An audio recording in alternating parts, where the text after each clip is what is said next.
Please call to order the Administrative Code and Land Use Committee meeting for January 31st, 2018. And may I have a roll call, please? Commissioner Sanders? Here. Brodsky? Here. Gillespie? Here. Becker? Here. Powell? Here. Before we begin, I'd like to announce and apologize to keep everyone waiting.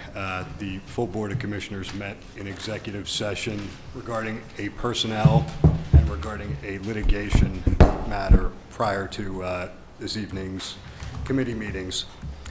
And now I will make a motion to approve the minutes of the December 6th, 2017 Code Enforcement and Land Use Development Committee meeting. Second. It's been moved and seconded. Any comments or corrections or additions to the minutes? Hearing none. All those in favor?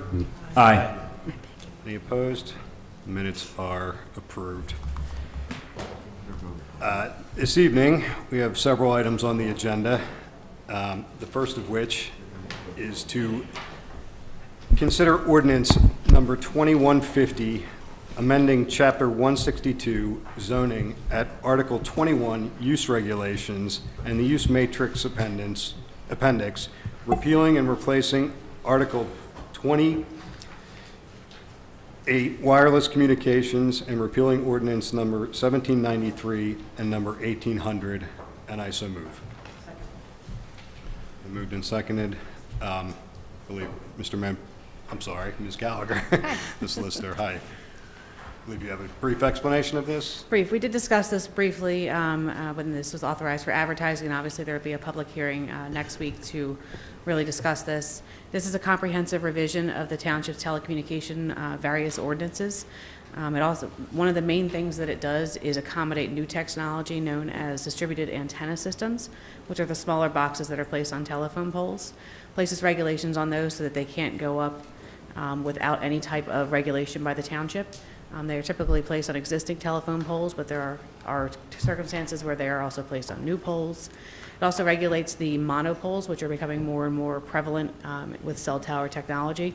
We're seeing fewer and fewer of the large traditional cell towers.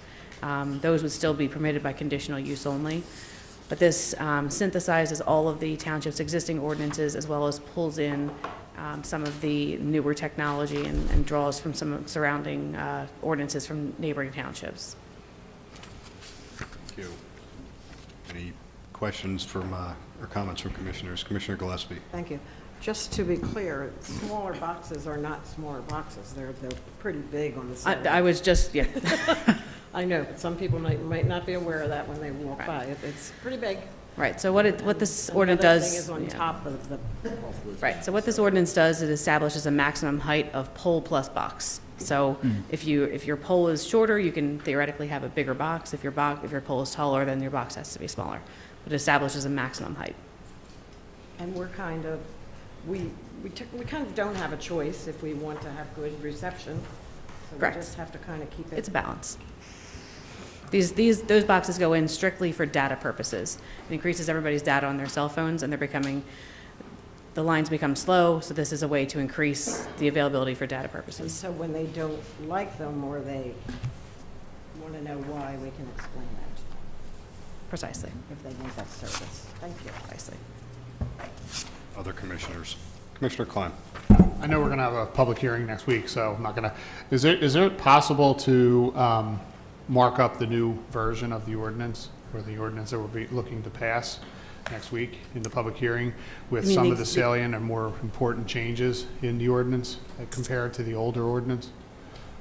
I can certainly put together a memo. Doing a Or red something line like would that. be. That's fine.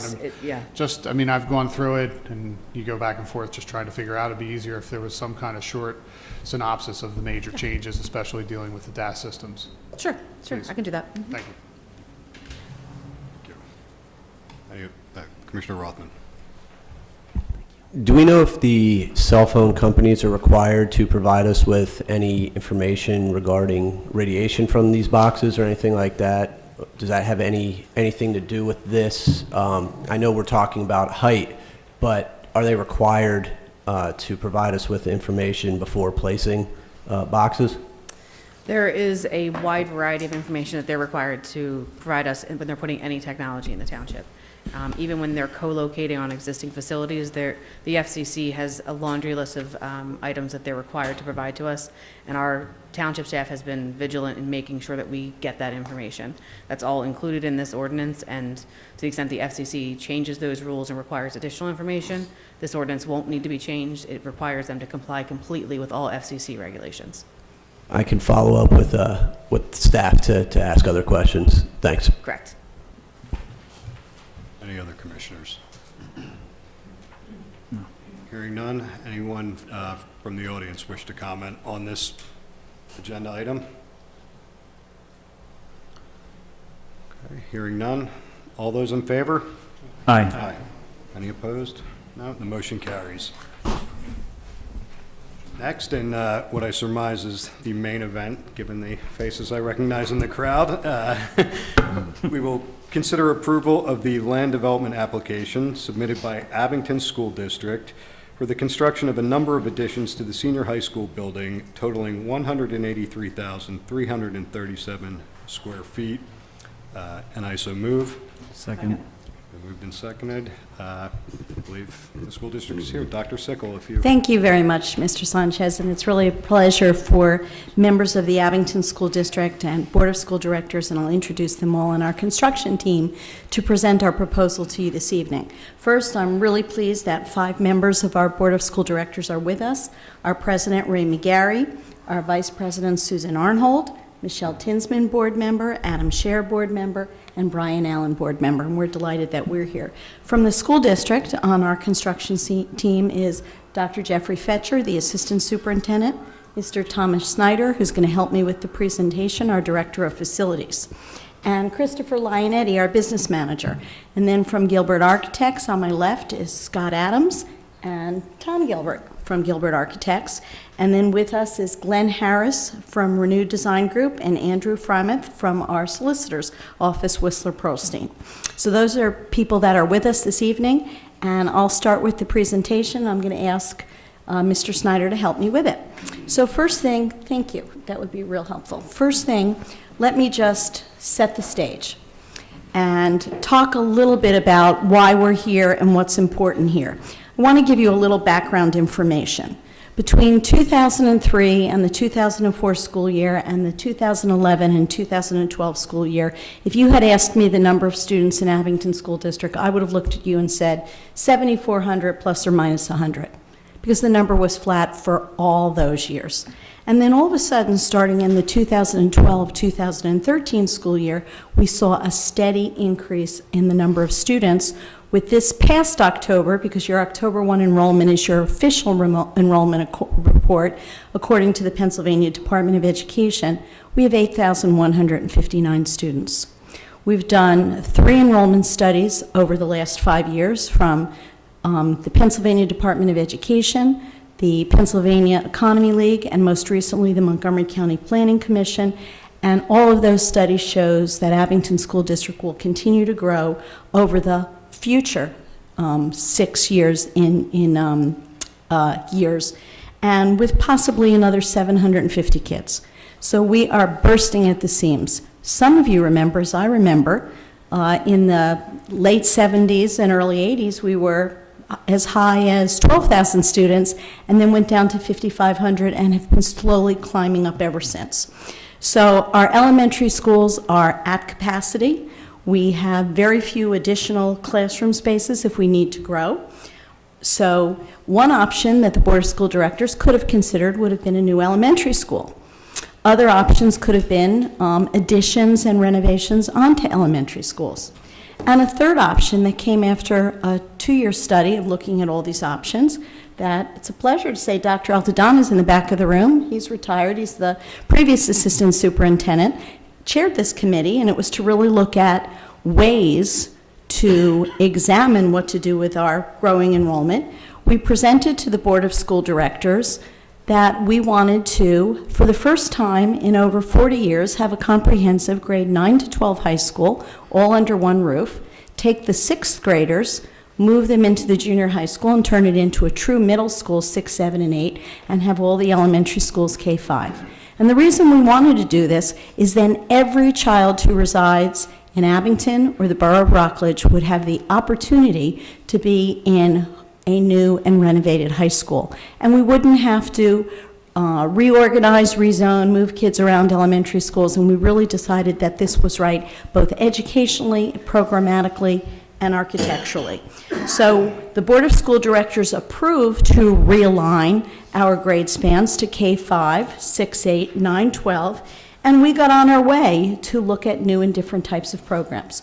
So we presented to the board, and you can see the slide up there, that we want to construct a large classroom wing to create space to accommodate grade 9, which would then change the configuration to grades 9 through 12 at Abington High School. We wanted to do some fairly extensive renovations and alterations, particularly to the 1956 part of the facility. There was a renovation done in '98 in what we call the interdisciplinary wing, and there's been renovations in the cafeterias, the library, the gym, but beyond that, there has not been many renovations.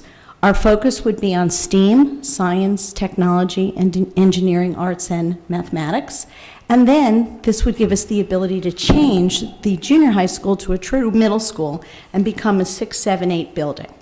So this was very well received by our Board of School Directors, and we spent a lot of time thinking about, if you're going to renovate and build a new school, it's time to reimagine and change your curriculum as well. So I'm going to give you just a little bit of information on that before we go fully into our construction plans. What you have in front of you is what we vision for the Abington schools. We want them to be 21st century, and we are in the 21st century, so we need to be there. State-of-the-art, innovative learning environments. We want to promote student excellence, student achievement, academic exploration, and we want to make sure that as students graduate from Abington High School, they are prepared for the nation's fastest growing industries, and we want to motivate the next generation of global learners for the challenges of both today and tomorrow. So that's our vision. We set out some strategic objectives. We want our new program to have kids be adaptable, analytical, technological, innovative, and most importantly, college and career ready. We want them to be able to work and navigate this dynamic and evolving world. We want kids to be very proficient in what we call the 4 C's: critical thinking, collaboration, communication, and creativity. We want them to have educational opportunities where they think deeper and they're prepared for global leadership. And we want to make sure that we engage both the public and the private sector to support us so our children are ready for a global economy. The focus of our new innovative program really is said very well in this one slide. We want to have kids have a better awareness of where they're going and what they're doing. So in grades K to 5, we want them to think about their future. What are your interests? What do you like? What are your strengths? What are your needs? In grades 6 to 8, we want them to think about developing their future. Foundational coursework to think about the relationship between engineering and positions, and computer science and positions, and arts and positions, and things like that. Grades 9 and 10, planning for your future, extensive academic content and clear exploration. And then in grades 11 and 12, investing in your future, thinking about career pathways and what kind of post-secondary education in college and universities you need to pursue that. And in our 12th grade year, we really want to have the students go much deeper into research, mentorship, and field work and internship responsibilities. So that's kind of the vision that we've thought about as we build this new high school, because we don't want to just build space, we want to build very innovative, state-of-the-art programs where our students, when they graduate from Abington School District, are extremely future ready. So I just want you to take a quick look at the next couple slides, and I'm not going to go through them. You can see in April of 2014 is when we kicked off that superintendent's committee to study enrollment. We provided a report back to the Board of School Directors with the alternatives that I just went through. And then from there, we got some more proposals to do some, as I shared with you, some enrollment studies, because we have to make sure they're going to come before we make this kind of very large investment. There was lots of presentations to the Board of School Directors on their enrollment studies. Then the board entered into an agreement with Gilbert Architect after looking at other RFPs, deciding they were the best, and they have been terrific. It's a pleasure to work with them to start developing plans for our additions and our renovations to the high school. And the board of directors did approve that. We then go into the next school year and we engage our financial team to think about general obligation bonds. We issue the bonds. We talk to the faculty extensively in terms of what's going to happen. We have a lot of meetings with the folks at Abington Township, and they have been just terrific in helping us with this. We have presented resolutions for approval to you and all the other appropriate agencies that we've got to do this. We've presented to our parent community numerous times. We've presented to the Township Planning Commission. We've presented multiple times to the Board of School Directors, and we're here tonight. Most importantly, there's been 17 public meetings to date where this community is very well versed in where we're trying to go, and we're getting excellent feedback. And the next step after this, as you see, is your vote on February 8th, which we hope will be positive and move in the direction we need it to move. In a nutshell, and Mr. Snyder's going to help me with reviewing the plans, as will Scott Adams from Gilbert Architect. The key of this is to upgrade the aging HVAC and infrastructure at Abington High School, to renovate the standard classrooms. The standard classrooms are really small. They are not in the kind of shape you need for children to have computers in the room and do collaborative projects. The kids, frankly, are squished. We make the best of what we can do, and we make it work, but it's not where we want to be. All new science labs that both incorporate both lecture and lab space, much like a collegiate version. A lot of large and small group rooms for cooperative learning and collaborative learning for kids to be able to work in small rooms or in classes where multiple classrooms and teachers can get together. Additions and alterations to both the administrative and the guidance area, a new auxiliary gym, an additional cafeteria space, because if you're bringing over 9th grade, they have to go to gym and they have to be able to eat. New and renovated space for choral and instrumental music, and incorporating state-of-the-art technology throughout it. I'm going to ask Mr. Snyder to bring you through specific components of the plans, and we'll go from there. Thank you, Tom. Thank you. Thank you, Dr. Sickle. You're welcome. Good evening. What I'd like to show you and orient you to the site, the new site plan for the addition is, let me grab this other pointer. This side right here is Highland Ave, and then we have Ghost Road at the top of the site, and Baderwood Park, which is located right here. Shoresman Stadium is down at the lower area, and the gymnasium and main entrance to the school is in the bottom section. All the dark orange areas are additions to the senior high school. The largest of the addition is a 2-story classroom addition, which is built facing Baderwood Park with the end on Highland Ave. And that 2-story addition is about 157,000 square feet. And it would be connecting to the 2-story 1956 wing, which we call the science wing, and the single-story interdisciplinary wing. Adjacent to the pool and the gymnasium would be the auxiliary gymnasium, which would be a 2-story. Top story would be a gym, lower story would be fitness and weight rooms. The new cafeteria would be built onto the front of the building where the art rooms currently are, with an expansion of the entryway to the gymnasium. And then the expansion of the administration and guidance areas. With the additional grade level coming in, we have more guidance and more administrative people. This view is looking at Baderwood Park. This is the main view of the addition to the 2-story classroom, and outside of that is an outdoor classroom. So this is basically facing the forest and the Baderwood Park, and then this, which we'll see a little bit later, is a service road that goes around the building. Here's an image of the floor plans. This is the first floor plan. This section up here is the main classroom addition. Each one of the colors indicate a different discipline of a classroom. Art rooms are in the light green down at the bottom. There are some social studies and English classrooms. So this is where the classroom addition is. The administrative and guidance additions are here, cafeteria is here, and the auxiliary gym is here. Now, throughout the majority of the building, we will be renovating majority of the building. Large portions of the renovations in the science wing, as we call it, will be basically demolished on the interior. We'll be creating two classrooms out of what currently is 3 classrooms to make it large enough for modern education. Here's the second story. This second story classroom wing, it's all science labs. We have chemistry, physics, biology, forensics, general science. So this is where the science labs would be, interconnecting with this second story area, and this is the existing pool and additional classrooms. This area right here is the TV studio and business areas where we want to expand for the STEAM and other educational opportunities.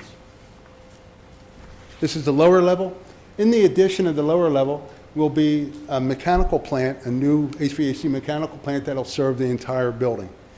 The old boiler room, which is located in this area, will be demolished and turned into a receiving area. And then here is the addition of the auxiliary gymnasium with the team rooms, weight rooms, and fitness area. We do have a proposed alternate, and this is the lower area of what we call the S-wing, which is near the receiving area.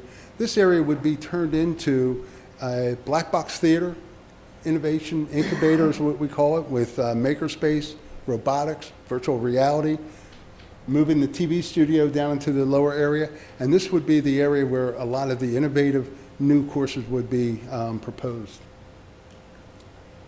And in doing the TV studio down the lower area, the upper area would then turn into a large group room and small group room areas for collaboration.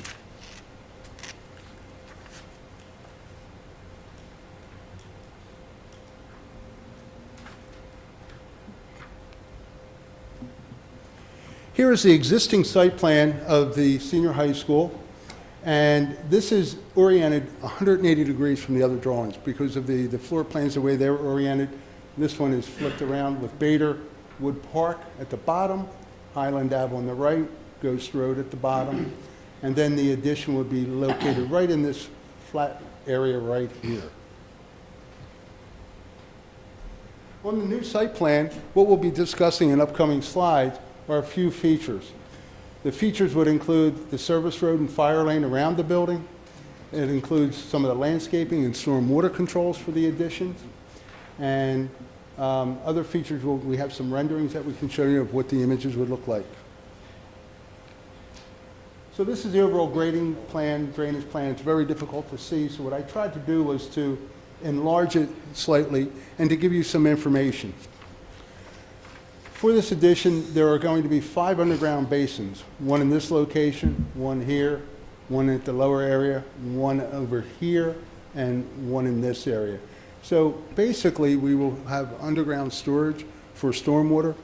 We're retaining all of the new stormwater that the additions would create, and we're even reducing the amount of outflow of the existing stormwater. So we're improving the stormwater flow off the site with all the underground basins. Along with the underground basins, there's a planned rain garden outside of the outdoor classroom, which would also help retain water, and also it can turn into an educational use for the science labs and biology labs. We have a service road that goes around the building. As I had mentioned, the boiler plant and the HVAC plant will be in the lower level of the addition. So we would need service traffic to that location. But we also had a requirement of the fire marshal to reach 150 feet reach the building from 150 feet for fire trucks. So this service road was designed, and then there's a wide turnaround that comes up in this area here, which would serve the interdisciplinary wing and the S wing. So this service road and fire lane allows for 150-foot access to every part of the building.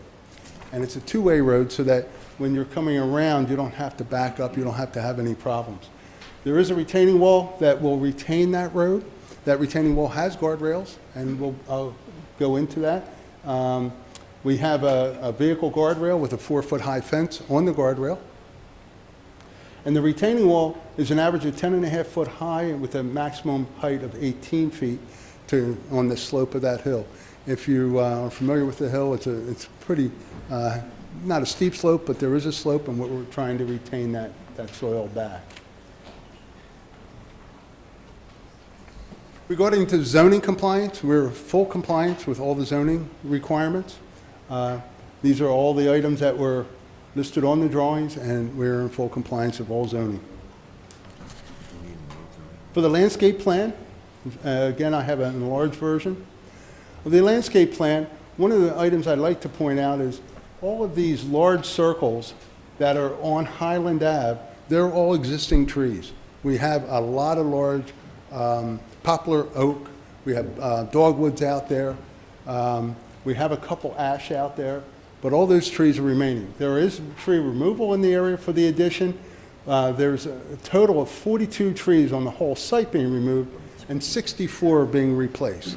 So we are replacing more trees than we are removing, and this will be a nice buffer and shield with the existing trees and the new trees. We have rain garden plantings. We have plantings inside the courtyards, and the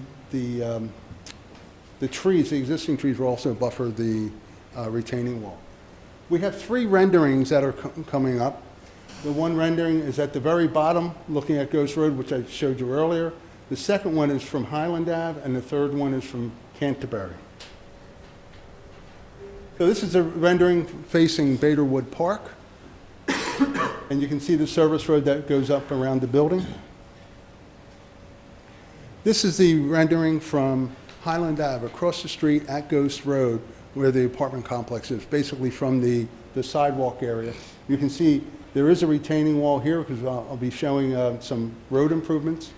You can see the retaining wall at the top of the hill for the service road. This is a view of the summertime from Canterbury Road. The architect tried to replicate the trees that are there.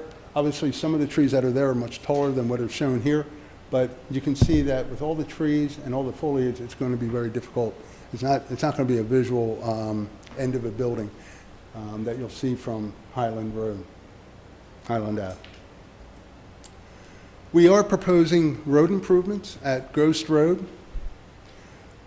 Essentially, we would be widening Ghost Road onto the district's property to create a left-hand turn lane into Ghost Road, widening it so that there is a right-hand turn lane into Ghost Road, and also widening Ghost Road so that we can have a left-hand and right-hand turn, and widening it so that we can have better bus passing on that road.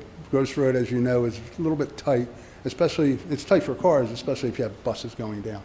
So the planned road improvements would be widening it on the district's property, installing a small retaining wall at this point to where the bank is, and then installing turn lanes. There are road improvements at Canterbury.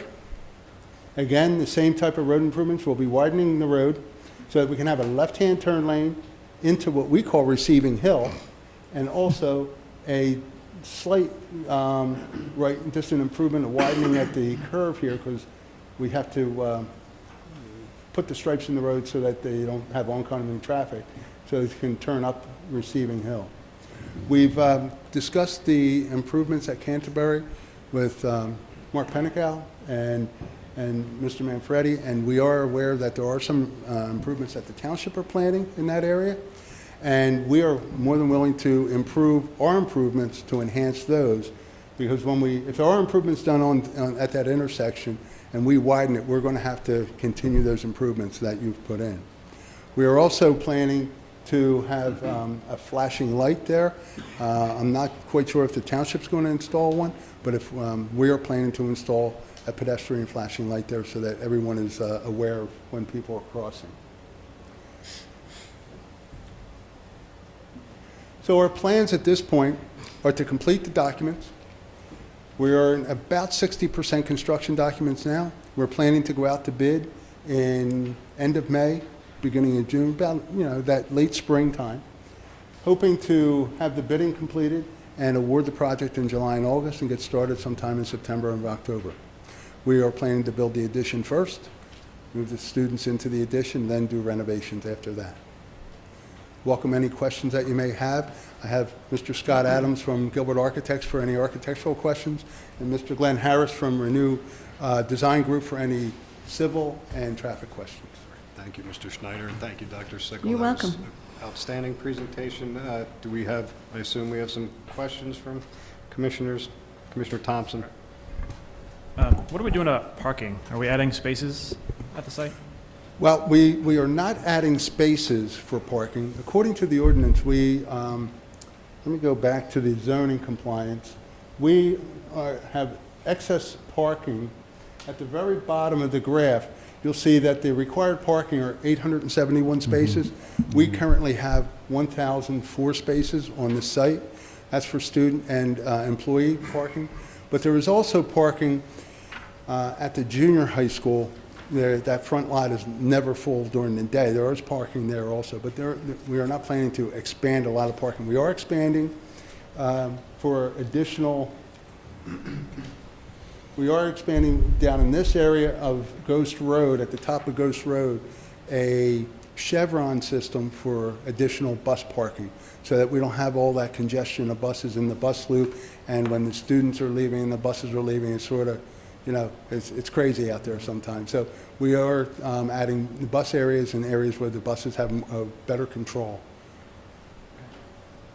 Other commissioners on the committee? Commissioner Hecker? Thank you, Commissioner Sanchez. First of all, I just want to clarify that the absence of an Eagles football at my microphone should not lead anyone to question my rooting interest this weekend. We were worried about that. Thank you. So I had a chance to review the Montgomery County Planning Commission's recommendations and wanted to take a moment to talk about, because I Sure. thought their recommendations were actually pretty good, Yep. both in terms of the pedestrian safety recommendations and actually the curricular recommendation in terms of the partnership. So could we speak to the recommendations about the crosswalk on Tyler Road and the stop signs at Highland and Canterbury, and then the educational activity? Sure. Sorry. Do you want to answer the questions, please, on the crosswalks? You went right to it. Currently, right now, there are crosswalks painted across Highland Ave at Canterbury Road, 2 crosswalks. There is a crossing guard at Canterbury every day. One thing to keep in mind, while students are embarking on the campus site from 7:15 to 8:15, essentially, and from 2:15 to 3:15, Highland Ave is at a 15-mile-an-hour speed limit, and also Susquehanna is also. So we do have controlled traffic at this point. So we do have the 2 crosswalks, which are painted crosswalks, in our plan. There may be some additional features that the township are going to be putting in. I'm not sure what all those features are. And as I mentioned, if they put them in, we would expand upon them when we expand the roadway. Okay. There is a turn lane which stops at Canterbury and then restarts again, because you can't have a turn lane in the middle of an intersection. Right. So the striping will indicate that and try to control that. Okay. And what about on Tyler Road? On Tyler Road, we do not have any improvements on Tyler Road. Okay, so they're recommending a crosswalk be constructed. I'm wondering if there's been any dialogue about that. Not at this time. Not at this time, okay. And then interested about the partnership with the watershed, and if there was some thought about extending those activities onto the property of the high school. So you're talking about with the Tokenie? Yeah. Just today, why don't you share the kinds of things that we're moving forward with them as well, because we've done a lot of work in that Yeah. area. Yep. Yeah, one item that just occurred today, we partnered on a grant for rain gardens for that, and the partnership would be to, let me just go back. Right here is a rain garden. We would be able to partner with the organizations to, get their feedback, their input on those rain gardens. So we are always actively working with the TTF about how we can improve stormwater, and, Yep. you know, they actually take upon themselves to get grants, and we partner with them, and we get students involved. We just had students work down not only at this building, but also at McKinley in some watershed projects. So that's an ongoing relationship that we do Yeah. have. And just today, Dr. Fetcher sent another letter of intent for us to partner with them. So it's ongoing and it's very positive. Terrific. Thank you. You're welcome. I echo that. I would like to see the crosswalk at Tyler Road. I know we can't condition that as part of the approval, but that would be. And we could also do that through, not through the project, but we could also have that done through our facilities department. We can make sure that that's done in accordance to the township ordinance. So that's not a problem. That's We could probably have that done before the next school year. Other commissioners, Commissioner Spiegelman. Thank you very much, Commissioner Sanchez. Commissioner Hecker actually spoke to some of the points I wanted to ask about, but first I just want to say, Mr. Schneider, Dr. Sickle, these are this is very exciting set of upgrades coming to Ward 11. With specific regard to the safety upgrades, I would like to echo Commissioner Hecker and Commissioner Sanchez's interest in that crosswalk at Tyler Road. As folks are going to learn tonight, there are some upgrades coming to Canterbury Road, particularly the integration of all-way stop. We're going to have additional lighting on the Canterbury side, additional street lighting for at night, and we're actually a number of other upgrades that aren't going to be requiring board action, but. The crosswalk is actually going to be reduced to the one single speed table crosswalk, and we really look forward to working with you, Mr. Schneider, to integrate those changes into your plans.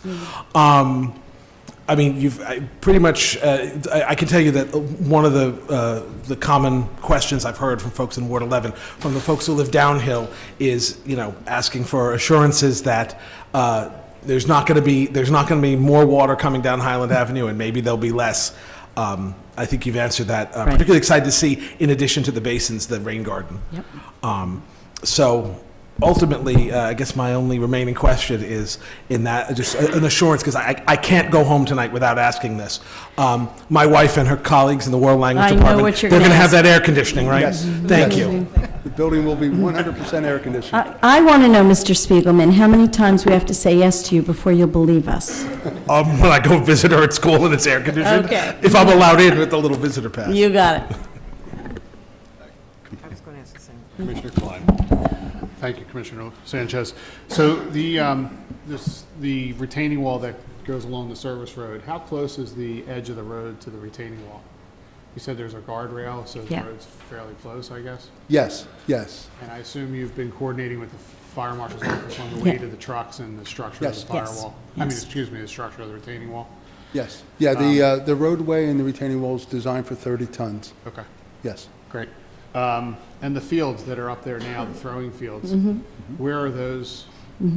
Where are those getting relocated on the property? Can you go to the site plan and we can point some of that out for you? It's tentative at this point, but they will be moved, and we have plans for that. So, Tom, why don't you put your laser on where the band practice field is, because that's the field that goes away when the addition is built. Right. And, Tom, give your best estimate of where you think that's going to be moved. We have I guess I would call him a landscape architect who focuses on stadium, field type of work. Yes. So he's looking at turf for us right now, and we're going to take a look at those things. And if you could just point out where we believe it'll go, but we're going to wait for a professional decision. Yes, the idea would be, since the band practice field was very close proximity to where the band and music room area is, what we're thinking of is moving the band practice to the football practice field adjacent to the employees' lot, because they would have to, it's the closest proximity to the band with their instruments. One of the things that we can keep in mind is we have a full team room down in Schwarzman Stadium. So we were considering putting a football practice field down beyond the Schwarzman Stadium, and then have the team possibly work out of the stadium for practice. And as Dr. Sickle said, we have engaged with a firm that is specialized in the athletic field. They will be assessing all of our fields as far as condition is concerned, and then making recommendations of where to go and what fields would be best utilized for that. And looking at this, so you have provided a landscape plan. One of the waivers that was requested, I think, was a waiver of landscape shading plan? So No. is that not, no? On this landscape plan?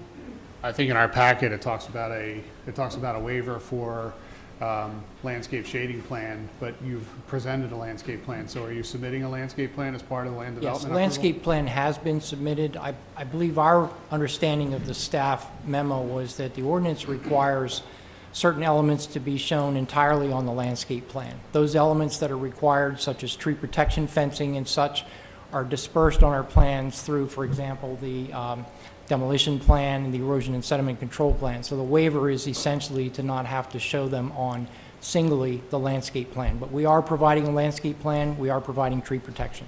Okay.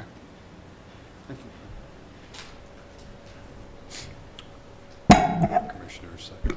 I have a couple questions. Just one follow-up clarification. I believe you said this already, but that new football practice field, the proposed one that looks like it might go next to the stadium, that will be turfed or that will be grass? We don't know yet. Oh, okay. That's up to No the decisions made. consultant. It's up to the Board of School Directors after we have pricing on both. I understand turf is expensive, but Right. that's out of my hands. Right. We have one more comment, but I have a couple questions. Mr. Schneider, you touched on the underground basins, and I'm delighted to see that. And I know Commissioner Spiegelman did. Do we have any sense of the amount of, you said a reduction in runoff, do we have a sense of that amount? Sorry if that's not proper for you, but I think you had seen Sure. some of the things we discussed, but there was a time there were basins proposed, if that reached any of that level, which possibly not. Mr. Glenn Harris can. Great. Thank you, Mr. Harris. I apologize, I couldn't completely hear the question. Could you rephrase it just a little bit? Just what the amount of runoff reduction. Sure. I know you're housing the on-site stormwater collection, but the level that it would be reduced. Yes. to current. We initially submitted the plans believing that we were in what's called Release Rate District A for the watershed that we're in, and that would have required just what we call pre to post, where things are essentially equal. The review letters from staff pointed out that we're actually in Release Rate District B. When we realized that, we did make modifications to the plan, expand the basin size, and the result of Release Rate District B is that the stormwater is essentially controlled so that it's released one storm level back. What I mean by that is, in the post condition, the 2-year storm has to be released at a rate no greater than the 1-year storm. The 5-year, no greater than the 2. The 10-year, no greater than the 5. The 25, no greater than the 10. The 50, no greater than the 25. And the 100-year storms are equal in the ordinance. So we have designed the stormwater in that manner. It's essentially taking everything back an entire storm level to reduce the stormwater in that way, and it's compliant with the ordinance. So, I'm not a hydraulic engineer, but any downhill properties should see that Less. significant. Significantly less, yes. Great, great, excellent. And then I think this is for Mr. Schneider, but could you just explain a little bit, you talked about the alternate program with the cube box and what makes that the alternate? Sure. selection? I'd be happy to address that. If you wouldn't mind bringing up that lower level plan.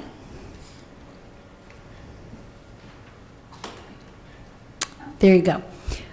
We are doing extensive renovations, as you can see, through the first floor and the second floor. And this lower level plan, which it's called basement on here, but I don't consider it to be a basement because it's got full windows and doors and access, has not been renovated since 1956. We very much would like to renovate it. If we can do it, and if you don't mind putting the laser on the different pieces for me and calling them out, and then I can explain what they're used for.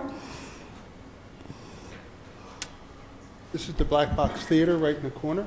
And that Black Box Theater essentially is a large space with a small stage where you will have portable furniture, and you would do small one-act plays, debates, things of that nature, things that would normally have been done in the high school Audion, which is our small space now for performances, and that will be replaced with music rooms. Go to a couple of the other labs that are there. This is robotics and virtual reality. These are high-level labs to do new types of things. If those components cannot be put in that area, because we choose not to do it, they'll be put probably in the science and technology wing on the first or the second floor. So all of these spaces, except for the Black Box Theater, do have another home if we find out in the bid process that it is just not affordable. This space is called the Makerspace Innovation Incubator. Right. The Makerspace Innovation Incubator is more of a large space where children have access to do just that, make and create things. Anything from some of the high-level technology and robotics would be done in there to old-fashioned using of different kinds of wood shop and metal shop materials. Not all of that would move up. The robotics component would be put into the new science and technology lab. Makerspace, we'd have to really consider where we would put it and what we would do with it. And the yellow area is the TV studio. And the TV studio has a home upstairs adjacent to the, why don't you show the second floor for me, and we can point it out if we would not go in that direction. There's the TV studio.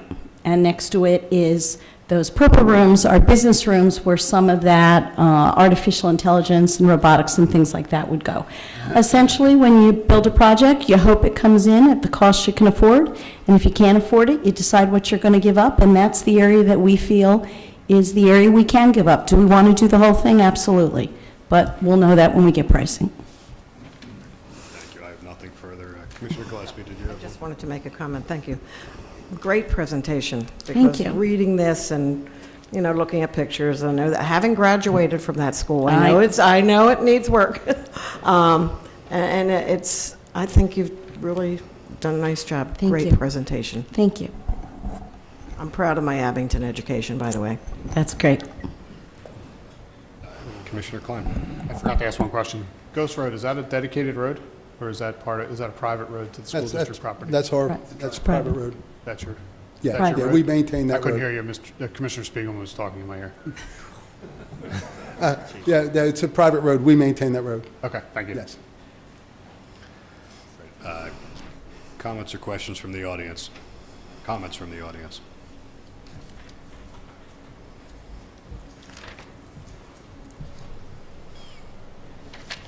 Good evening. My name is Khaki Evans. I live at 1132 Lindsay Lane. I'm testifying tonight on behalf of the Environmental Advisory Council. There's a misprint in your packet on the memo on behalf of the Planning Commission. We did go to the Planning Commission. It's where it says STAR certification. Would you please correct that to read LEED certification? I want to also emphasize that in the 2007 comprehensive plan, there is an explanation, and it talks about the LEED template, and it does say in our comprehensive plan, all new building in the township should be LEED certified at a minimum, incentives be given so that this status can be achieved. Doing so will help not only in stormwater management, but will improve the overall quality of life in Abington Township. And that's one key reason why the Environmental Advisory Council recommends this. It also furthermore says that, again, all new building in the township should be LEED certified at a minimum, and incentives be given so that this status can be achieved. I don't know if I read that. There's another one. Anyway, and it does say also mandatory use of LEED certification for two buildings. I mean, we tend to really favor incentives versus mandatory. We understand that. And our environmental council would also like to partner with the school district because we might be able to help with some funding, and we also have some funds available. So I understand that could be at an added cost, and I will send you, while I'm sitting here, some resources. Great, to thank you. guys, okay? Thank you very much. We love the Abington School District. We are a STAR certified community because of the great results that Thank you've you. gotten. Thank you, Khaki. Other comments? Laura Lehman, 1431 Bryant Lane. I didn't catch if there was any percentage of green space. By the way, it looks like a lovely plan. It does look like something great that will be good. It is unbelievably expensive. That has been a concern, and how long people will be paying for it. The question I have, though, first is about green space. And was there, given then I missed it, a percentage of green space that we had? I know we're going to have the underground tanks for the water runoff, et cetera, but actual green space is a concern. So did we hear any that I missed? I'm not sure if I heard it, but why don't you continue with your comments and allow the school district to respond to any questions you have. Okay, so, well, hearing that would have helped me respond further, but one of the concerns that I have is that stormwater runoff is not the only reason for green space. Actual appreciation of the air quality and aesthetic appreciation and all of those factors go into this as well. The other thing with the 100-year storm that was mentioned, those storm figures, although I still see them being used by professionals, and they were used in this room just the other night as well, I have been working with flood victims in multiple townships, and those 100-year storms are coming every couple of years. So that is a problem that really needs to be addressed. When we are planning something and we think it's planned well, even for a 100-year storm, if the 100-year storms are coming like the 2-year storms, then there's a problem. The other thing that I want to address is the permit costs for this that are not on the agenda tonight, but I want to mention again, it is very important that the records for this school, and so that people can see what the school is spending, and for this township, and so people can see what the costs, the honest costs of the zoning and permits and all of those things are. Those things need to be kept separate. If not, we have a great deal of money. And a waiver was attempted to be obtained showing only $11,000 of the process. On a $90 million project, we have, or thereabouts, okay, we have an incredible amount for permits and inspections and so on, and an incredible amount of work. It's important to keep those accounts straight. Thank you. Thank you for your comments. Good evening. Hi, Philomena Delancey. I live at E12 Monroe Avenue. I did attend the parent council meeting in October. This is a concern I shared then that I would like to share now to the council. Is this still a 4-year plan that you're thinking it's going to open up in about 4 years? Ultimately, we'd like to see it fully open up in September of 2022. Okay, so the first graders now would be the first 6th graders going into... Well, yes, going into the middle school. What I'm talking about, though, is the high school. Right. So just to take into consideration academically for our children, I do have a 1st grader at Copper Beach. Just to kind of keep in mind to like prepare them, not just like, oh, 5th grade, here you go, boom, 6th grade. Right. That's just been a constant concern of mine. I graduated at the high school in 2005. I think this plan is absolutely amazing. I really do. I think it's so needed. It's well needed, overdone, well needed. Good. But academically wise, I think for our 1st graders, and then, the 9th grade, the 8th graders are going to be prepared, being in the middle school, but mostly the 1st graders, I just take into consideration academically preparing them now for this big plan. So, thank you. You're welcome. Thank you for your comments. Any other public comments? Not sure if there was a question on green space. Sure, we'd be happy to address it. And Mr. Snyder can go to page 23, slide 23, and show you the compliance on our data form that we provided. Went past, sorry. Before it. So there you go. There you go. One of the points about not the green space itself, but part of the zoning compliance is the maximum building coverage. Required maximum building coverage for this site is 25%.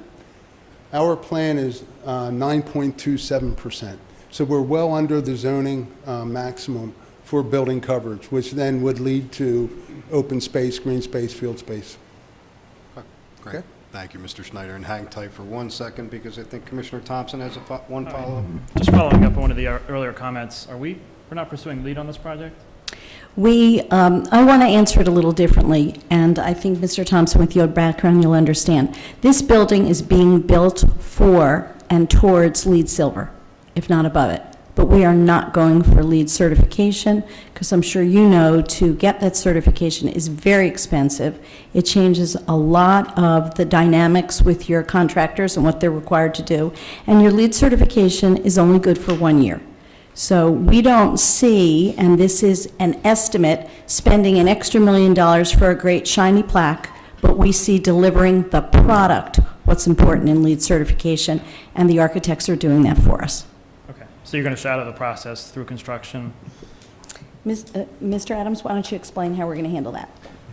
We are incorporating many elements into the design, looking at daylighting, that's all being incorporated, improving light island effect on it with roofs and parking lots, low flow fixtures throughout the building. So we are designing it to that level of LEED certification, but not actually going through all the documentation to obtain those exact points. Okay. Thank you. Well, if there's nothing further, there's a motion on the floor, so all those in favor? Aye. Aye. Any opposed? No, the motion carries. Thank you. Thank you very much, and I'm also an Abington graduate, so I look forward to this project But as you're well. not a hydraulic engineer. Thank you all for your time. We really appreciate it. Thank you, Dr. Sickle. Really well done. Thank you, school directors.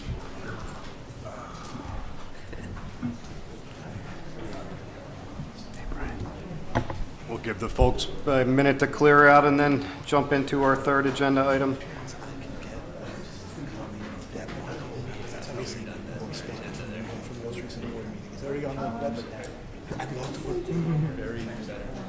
Just move out of the way. Because that's obviously more expanded than what was at the last school board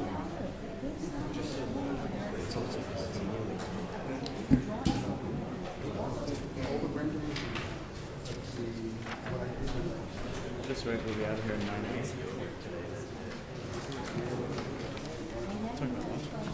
Food. I stopped to see this. I'd like to work this part.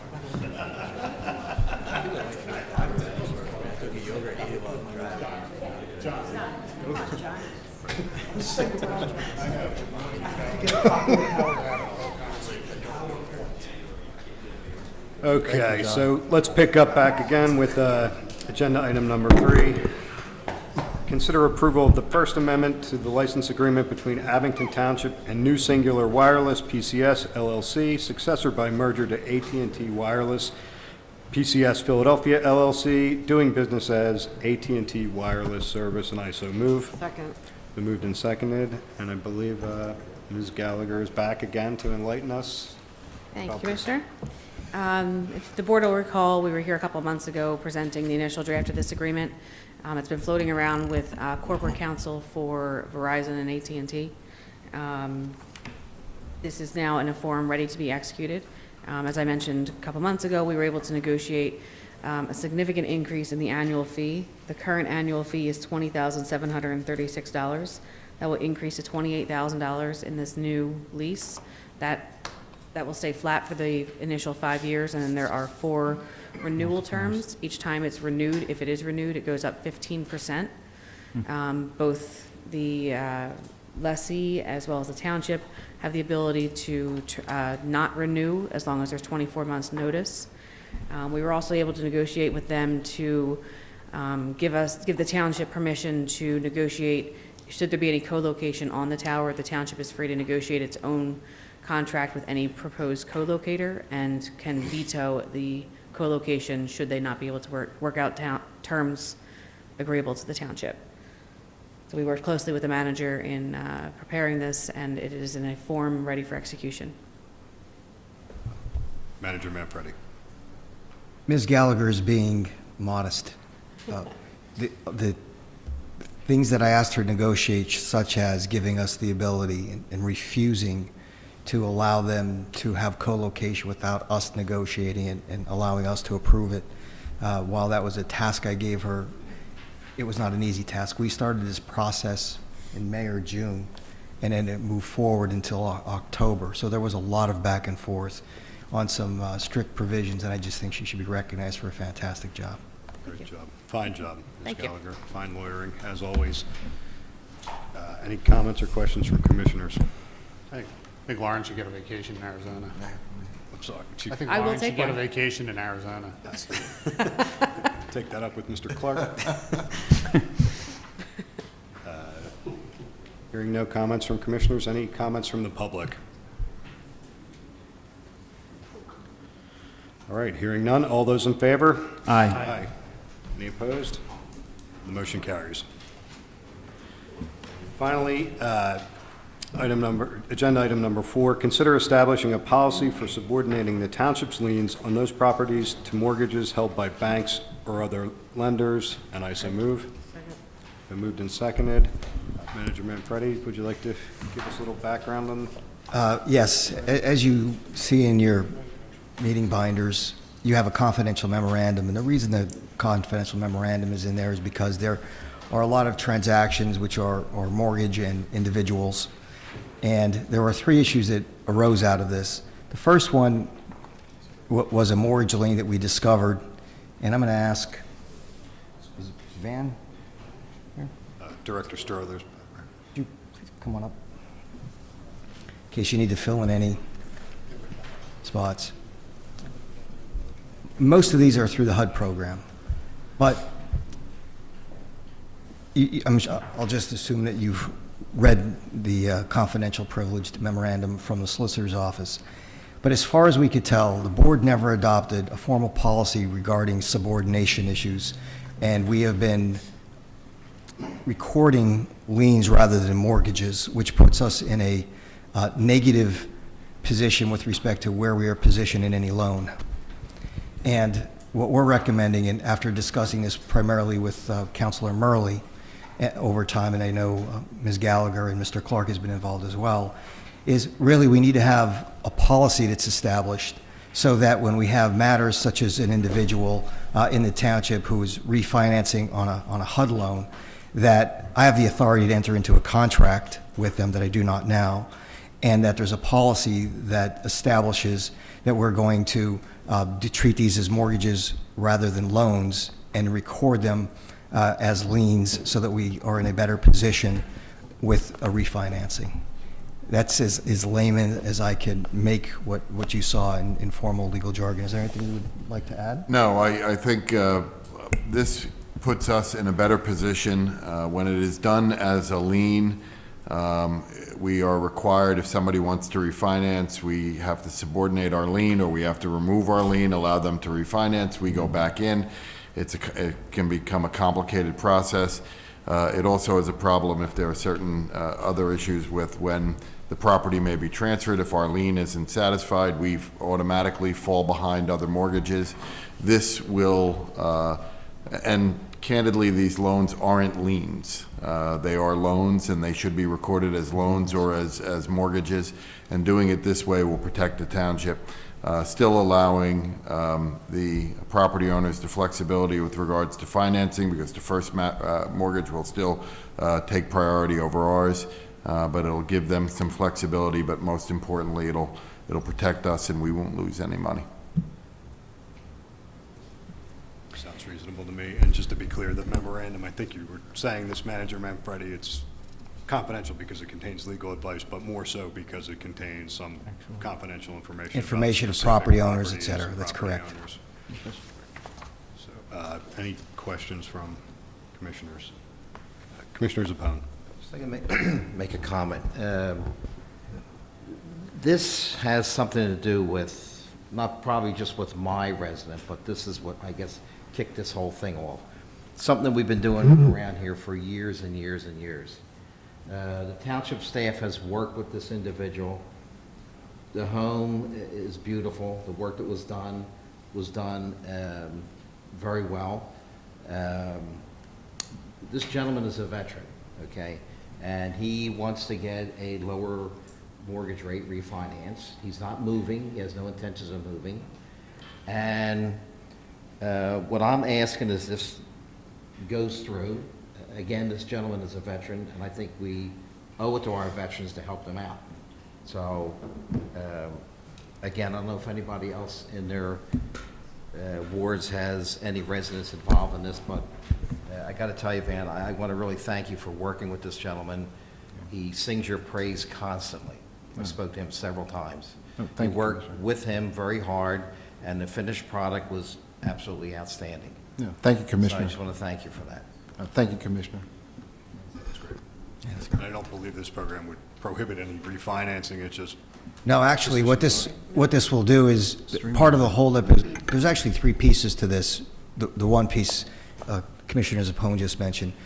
If you establish this as a policy, what you would be doing is authorizing me to execute any agreements necessary that Van would like. Van came to me, and I just didn't have the authority to do it. Plus, by doing it the way we were doing it, treating it as liens rather than as a loan, we were losing our position should anything happen with a sale or anything like that. So really, it's just establishing a policy that allows me to execute these things so that we can, when Van needs to do something to help someone like Commissioner Zappone's constituent, we can do it more quickly.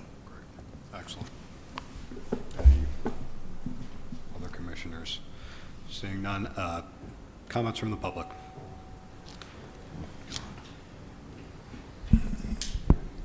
Your name for the record, please, and 3 minutes. Okay, so Laura Lehman, 1431 Bryant Lane. It's my understanding that municipal liens and government funds and things get paid first on any payoff. Am I correct on that? And I know you love to, I mean, this is really important to have that simple answer. Municipal liens would get paid off first. Somehow, it seems to be presented as though we would fall behind the mortgage company instead of being paid off first. So I'd like to understand that, because this is not okay to allow, and I don't know how many people need to get help, but there's often, as I've been here for 13 years, a way to help people without making a policy that hurts many others. And sometimes that's not the path that we take. So I'm very concerned about this. I read this where it said that we're basically going to subordinate ourselves to the mortgages. And so the banks would get paid first instead of us. So I'd like to have that answer, if I'm correct on that, that municipal liens get paid first. You are correct. Municipal liens get paid first. These are not liens. We were calling them liens, but they're not. They're loans, and they're mortgages, and they need to be recorded as loans and mortgages. Okay, so, all right, so it's a township loan instead of a lien. Is that correct? That's what I just understood you to say. So if it's a loan and you were recording them as liens, okay, I still don't understand this, because what this looks like to me is this particular thing, the way it's phrased, it would establish a policy to subordinate the township's liens, not loans, to subordinate the township's liens, which should be paid first, on home properties, to the mortgage held by banks or other lenders. So you're not saying we're subordinating loans, we're subordinating liens. So we have the right to be paid first if it's paid off. If the and yet we're giving that up. It's not a lien. Well, it says liens The here. Municipal Claim and Tax Law Act, the MCTLA, defines liens in a very specific way, These are not liens. We have been recording them as liens, but they are not liens pursuant to the MCTLA. There is a lender who discovered this flaw and refused to pay on a lien because they said it is not a lien, it is a mortgage. And we have to change our policy to have these recorded as loans or as mortgages. So are you talking then this would make more sense if we are talking about liens or loans, liens that should have been recorded as loans on certain properties that are already passed. But are there many, many, many of them? I mean, how many are we talking?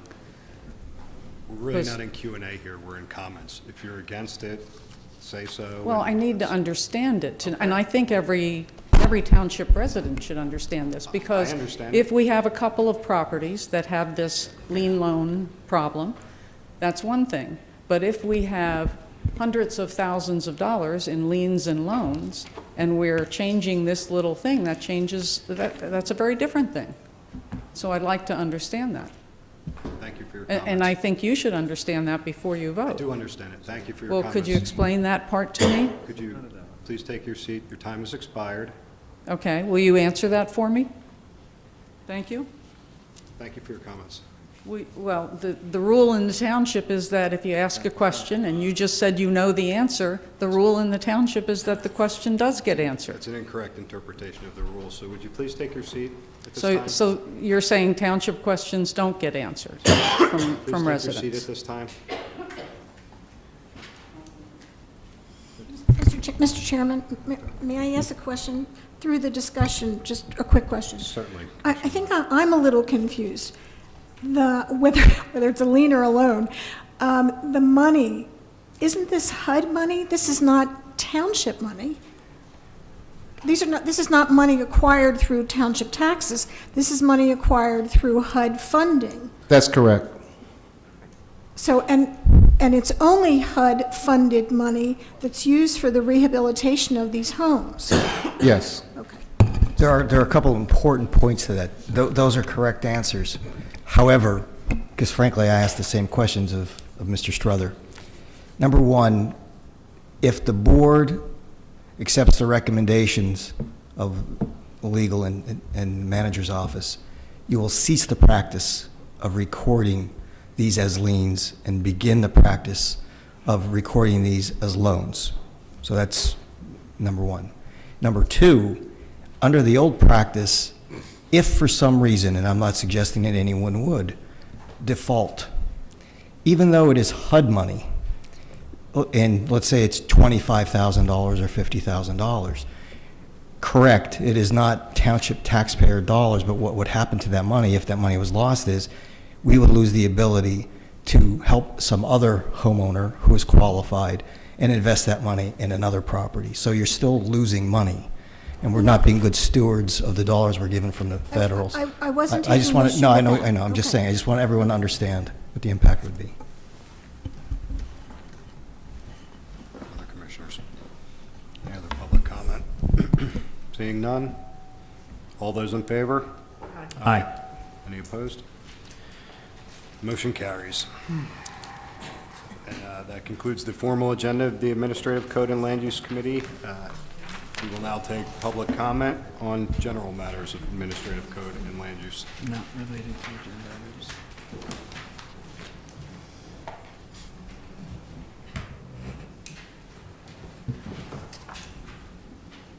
items. Laura Lehman, 1431 Bryant Lane, and my code and land development questions are related to the incredible favors that developers seem to be coming to the township with and expecting to get. And I think both of the developers, High Top Real Estate, who came with 60 units to squeeze into a place where 4 fit, and we have the YMCA property, which if they were allowed, which they don't even have, regular AO, it would be 16 properties, and they're asking for 225.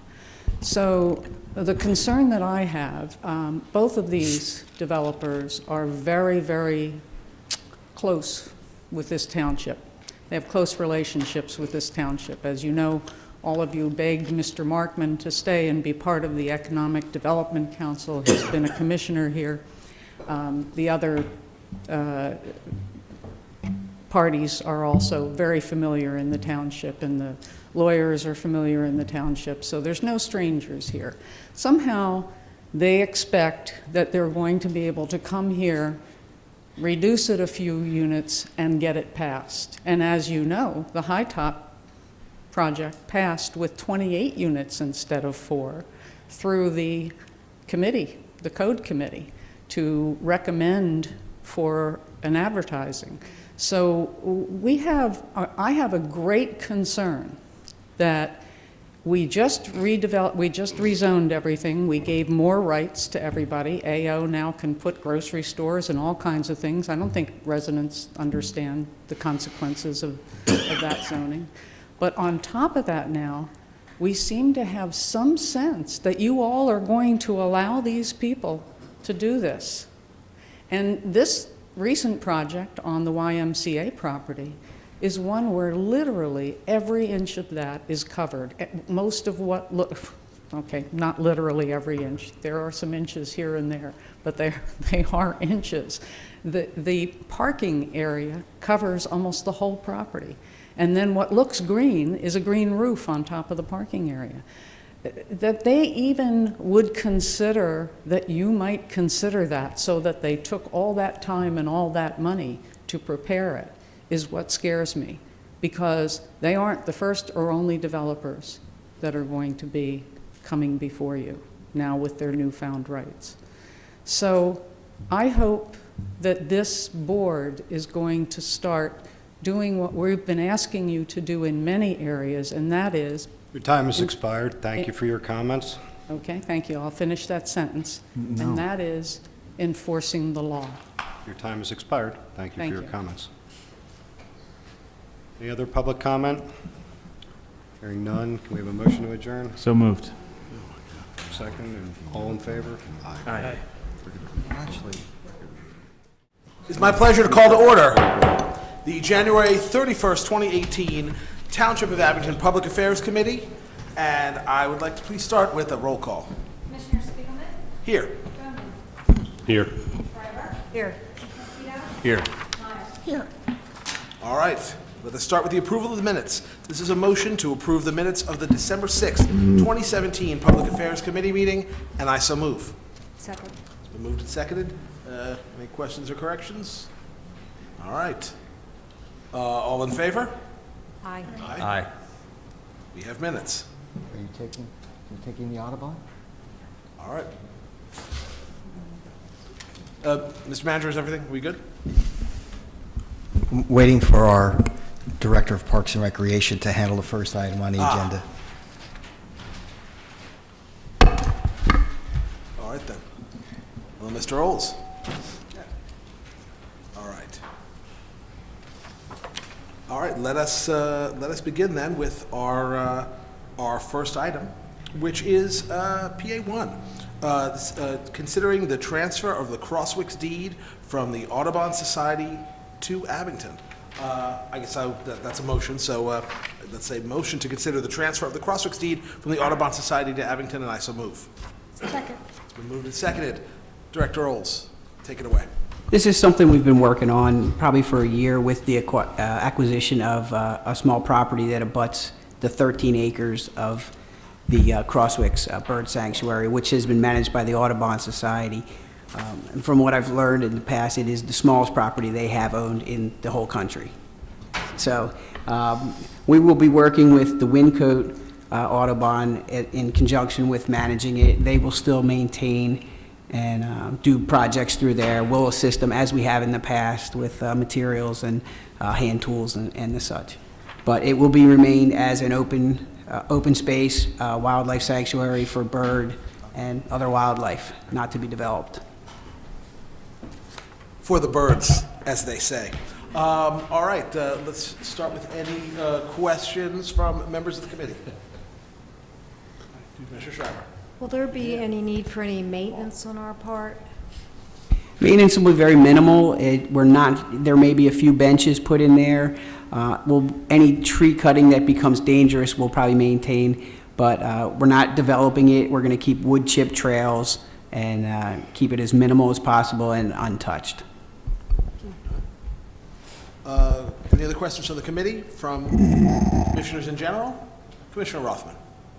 I've spoken with the EAC about this a little bit, and I just want to thank everybody involved in it, and I think it'll be beneficial for that area and wards 2 and 3 where the sanctuary runs.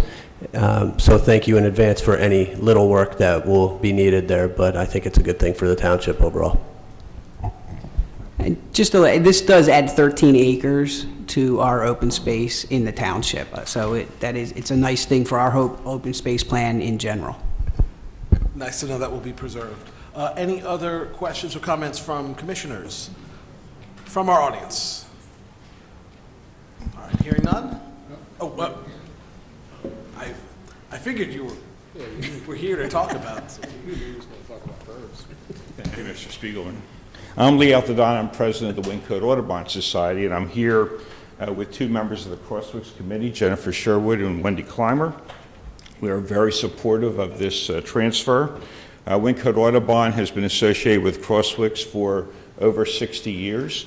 We have been actively involved with work days of high school students, other volunteers, neighbors who have come in to help with spreading wood chips and stones on the trails and maintenance of the sanctuary for birds and other wildlife.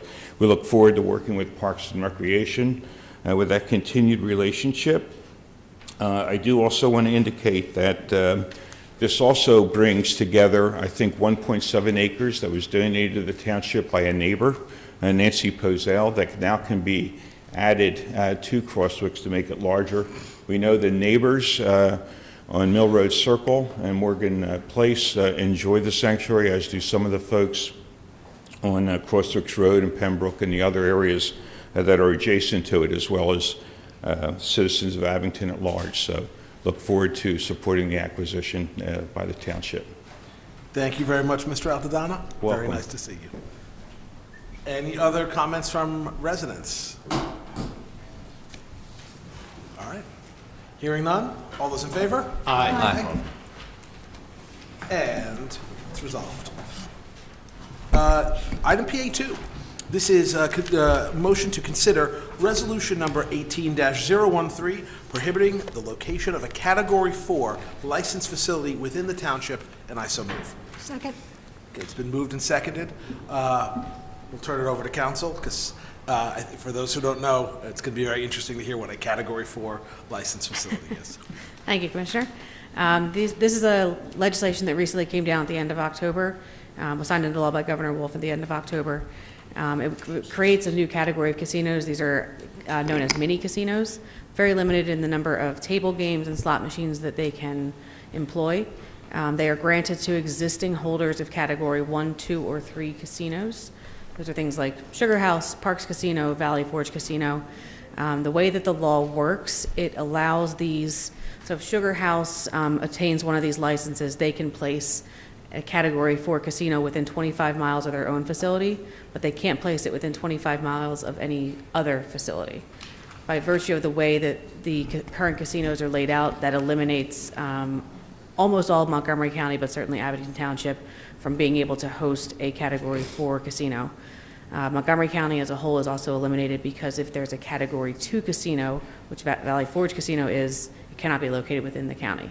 So this is just belt and suspenders in case that law is modified in the future. This allows us to opt out of having any of those casinos in Abington Township. One of the few times the legislature actually allows us to opt out of a particular use.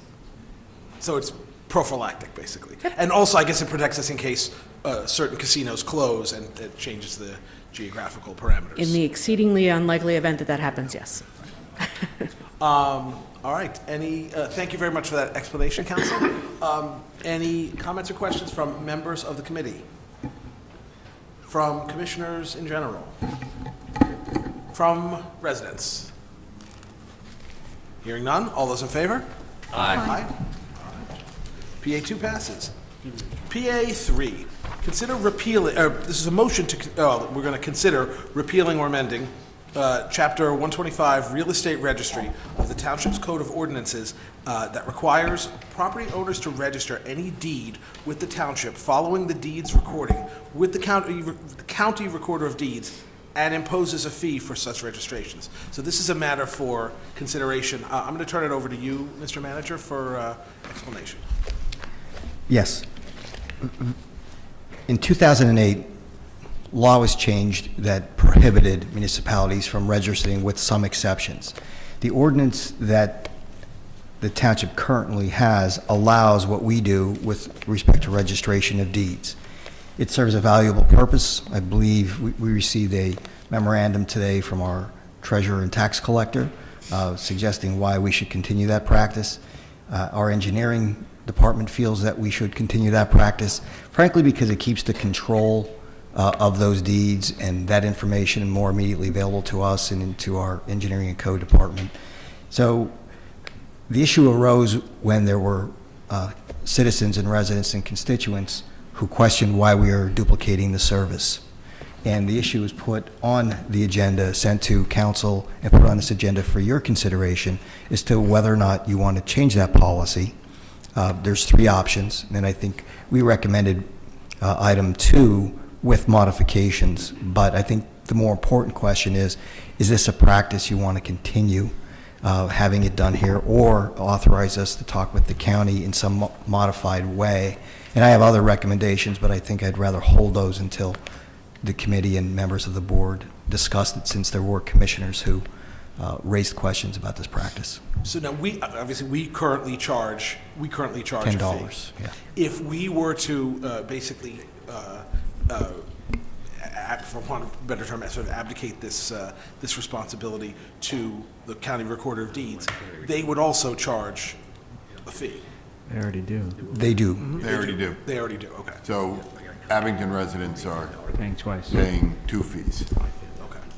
Only 8 municipalities in the county are not going through the county recorder of deeds. We're one of them. All right. Well, let's, actually, I'm gonna, even that would be another second, yes. So if we repeal this, then we will no longer.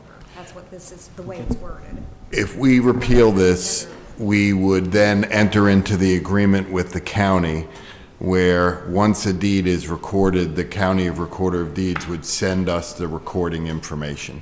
So we would still be getting the information. Our residents wouldn't have to do it in 2 places, and they would not be getting hit with the 2 fees. When this amendments to this legislation was made back in 2008, many municipalities used to require the pre-recording of deeds. Before you brought something to the recorder of deeds, you had to file it in the township or the municipality where you were going to record it. That was strictly prohibited. We don't do that, but we still require a separate recording with us and a $10 fee. Commissioner Gillespie. Thank you. But our $10 fee, they get that information pretty quickly, as far as I know, from the title company. You don't, as far as the township, they would have that information really quickly. Yeah, and Whereas from the county, we know that sometimes the deed takes a while. That's right. Like 3 months, 4 months. You would definitely lose control. We lose control. And you would It's not have the $10. information as quickly as you otherwise would. It's $10, it's on their closing sheet, yeah. The $10 translates somewhere roughly $11,500 to $13,000 per year in income. It's just the fact that we and have. if the issue is, while it's revenue and you don't want to give up any revenue, it's more the practice of having the deeds come here that's of value to us. So if the issue to the resident is the $10, perhaps we can consider, if you don't want to take the option of going to the county, just reducing that cost to the resident, if the $10 is troublesome for some. In my line of business, I've never had that questioned, ever. So I just thought I'd mention that. And then we do lose control. Commissioner Bowman? I'm sorry. Solicitor Clark, you said since 2008, we can't enforce our $10 pre-registration? Oh, no, we can. what we can't do is we can't require pre-registration anymore. Many municipalities, when you would purchase a property, would require you pre-registered with the township before you went and filed it with the Recorder of Deeds to deal with just the very situation that Commissioner Gillespie is talking about. We wanted to have that information immediately. 2008, they said, no, you can no longer require pre-registration, but you are allowed to require an additional registration with your deed. So how are we getting the $10 now if we can't require it beforehand? Afterwards. They still have to file it with us. Title company. Yeah. The title company It's sends it. I'm talking about not a transaction with a realtor. There's plenty of I record deeds, and I used to bring them to the engineering office to get the stamp. I thought it was somewhat silly, since we're not in the deed business. There's one recorder of deeds, and it's not here. I haven't done that lately, and no one's billed me $10. Well, we may be coming for you for some back money that's owed. But yeah, that's supposed to be. I don't see it. I don't think we need the deeds here. We have a recorder of deeds. They should be required to just notify Abington, John Doe has purchased 123 Cherry Lane and he's the new owner. I don't see why it's another step, like you said, for a consumer or anybody else who's recording the deed. Commissioner Myers, then Commissioner Schreiber. Thank you. I'm going to need help from the fire marshal's office. When the deeds are recorded with the township in a timely manner, we have an ordinance or a resolution that the fire marshal's office requires smoke detectors on each floor and every bedroom, and One per floor in each. and I think that information is acquired through the deed that's being registered with the township. There's a process. Can you Yes, help? Commissioner. Can you help with that? Typically, the title company, when they file a copy of the deed with the engineering department, they also submit an affidavit for street address, smoke detector, and carbon monoxide to the township, verifying that safety equipment is installed in the single-family residence or twins. And that is portion of an ordinance. So, I hope that answers. Well, so that process is done in a very timely manner because the deed is registered really almost immediately, correct? I don't think it's a matter of the $10. I think it's the services that we provide as a result of those deeds being recorded here. It's the timeliness of when we receive it and the fact that when we have it, we can then disperse it among all the departments that need it. And the real question is, if we weren't doing it, if we weren't requiring it, if we negotiated an agreement with the county, would we have that information as quickly and accurately as we would need it? Mr. Manfredi, do we know about how long, what the time differential is between when we have that ourselves and when the county does it for a municipality? I do not know how long it would take. I'd have to reach out to the county and talk with them. Can I give you an idea Sure. about how long it takes to get a deed? Go ahead. Anywhere from 3 to 6 months, just depends on how busy they are. Whereas I do know the title company sends that, I don't know about what you're doing over there with your deeds, but I know that Recorded instantly, just about. they come, it takes a while. And actually, there are companies out there now that tell the people they can get them sooner if they want to pay them. And that's it's a scam. So, it does take a while. Thank you, Commissioner Gillespie. Commissioner Schreiber, you have a question? I think that was just answered maybe, but, so if it's going to take a while, is there a way that we can make it not take a while? I don't know how. Well, and that's really the question. Yeah. The reason it's on your agenda as consider is because that's just it. This is the first time you're seeing this. We didn't do a lot of research and data on it other than what's commonly known. Is this something you want to consider? If you want to consider it, pending additional information, reaching out to the county, getting some specifics, who else is doing this, how often are they doing it, is anyone who has already contracted with the county having any difficulties? There's a number of questions that if you say you would like to consider So we can going move to the this county. unfinished business. That and is talk correct. about- okay. But I'd like to know what's your inclination. If your inclination is to not change at all, then there's no need for us to spend administrative time pursuing the other alternative. If your inclination is to look at the other alternative, then I'll do that. Commissioner Klein, did you have a question? I did. So, you know, put it all out there. I actually am the one that brought this to Mr. Manfredi's attention. In December, I received 2 separate emails from residents in my ward that received letters from the engineering department about not registering their deeds around for the $10 fee. Their confusion came in, the confusion, and their emails were almost identical in their concerns about or not understanding the situation, but they're asked to be paid $10 fee, which they've just recorded. And both of these situations were just transferring a deed from one name set to another name set, not actually a sale. And they both got letters from the engineering department, which mentioned about a $600 fine. And when they called, they didn't get very good answers. They weren't given a great reason as to why they had to pay the $10 fee. And that's what generated the emails to me. And in looking at it and discussing it with Mr. Manfredi, you know, at whatever, $11,000, $13,000, it's certainly not a revenue generator for us. And my understanding is, in talking to the recorder of deeds in the county, that some conversations can be taking place to allow for deeds to be transferred more quickly to the township. To the township. And in my mind, I think it's a business that we should be getting out of. And it's not a if we can work something out with the recorder of deeds, I think it's an unnecessary fee for our township residents. It's a duplication. And I think we should be eliminating these kind of nuisance fees, in my mind, based on my conversations with the residents that I've talked to. And in the concerns that Commissioner Myers brought up, is one thing that I would want to know is the affidavit that they come in with. That's required, period. That's not connected to the recording of the deed. The affidavit is something that we require from the sale of a house, period. That's correct. It's a separate ordinance. Right.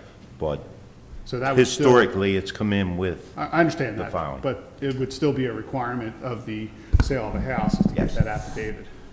And we would still be able to track that. So in my mind, I think this is an unnecessary fee that we've continued to have. And in reading these emails and doing a little conversations on my own, I think it's a practice that should be ended. So. Thank you, Commissioner Klein. Commissioner Bowman. I agree with Commissioner Klein, and my deeds come back quickly, way more quickly than they used to. Deeds are returned way faster than they used to be. Commissioner DePlacido. I agree with Commissioner Bowman and Commissioner Klein. It's an extra step, and it sounds like it's unnecessary. If we can find out from the recorder of deeds, if we can speed this up, that would behoove us to do so. Commissioner Shreveport. No, I was just going to say, I would like to have this moved to get that information so that we're not necessarily voting on it tonight as a motion, but that we're considering it with more information.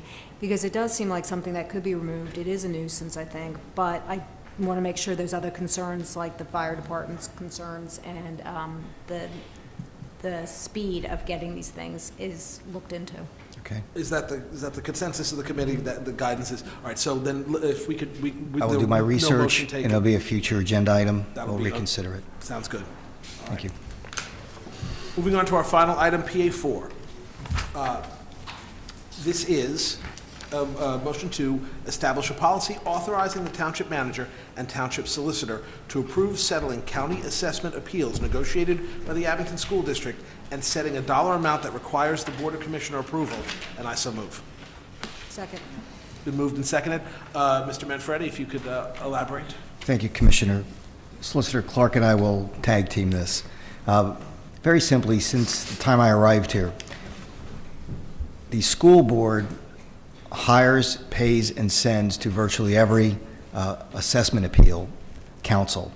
They will go make an appearance, and then, of course, it requires us to concur with the settlement.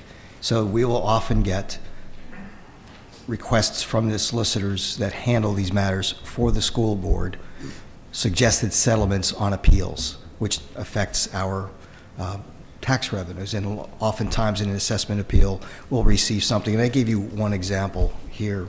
And that it says that the taxes would be reduced on an annual basis by $600 or $1,000, or in some cases large amounts. And we're not talking about something like we had with Willow Grove Mall that could be tens or tens or hundreds of thousands of dollars. This is more the larger lots or individuals.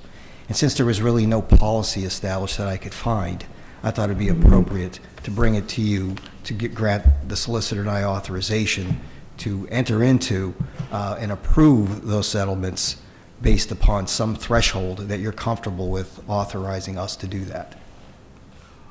That makes sense. I'm certainly going to open up to comments and questions, but do either you or council have a suggestion as to what that threshold should be?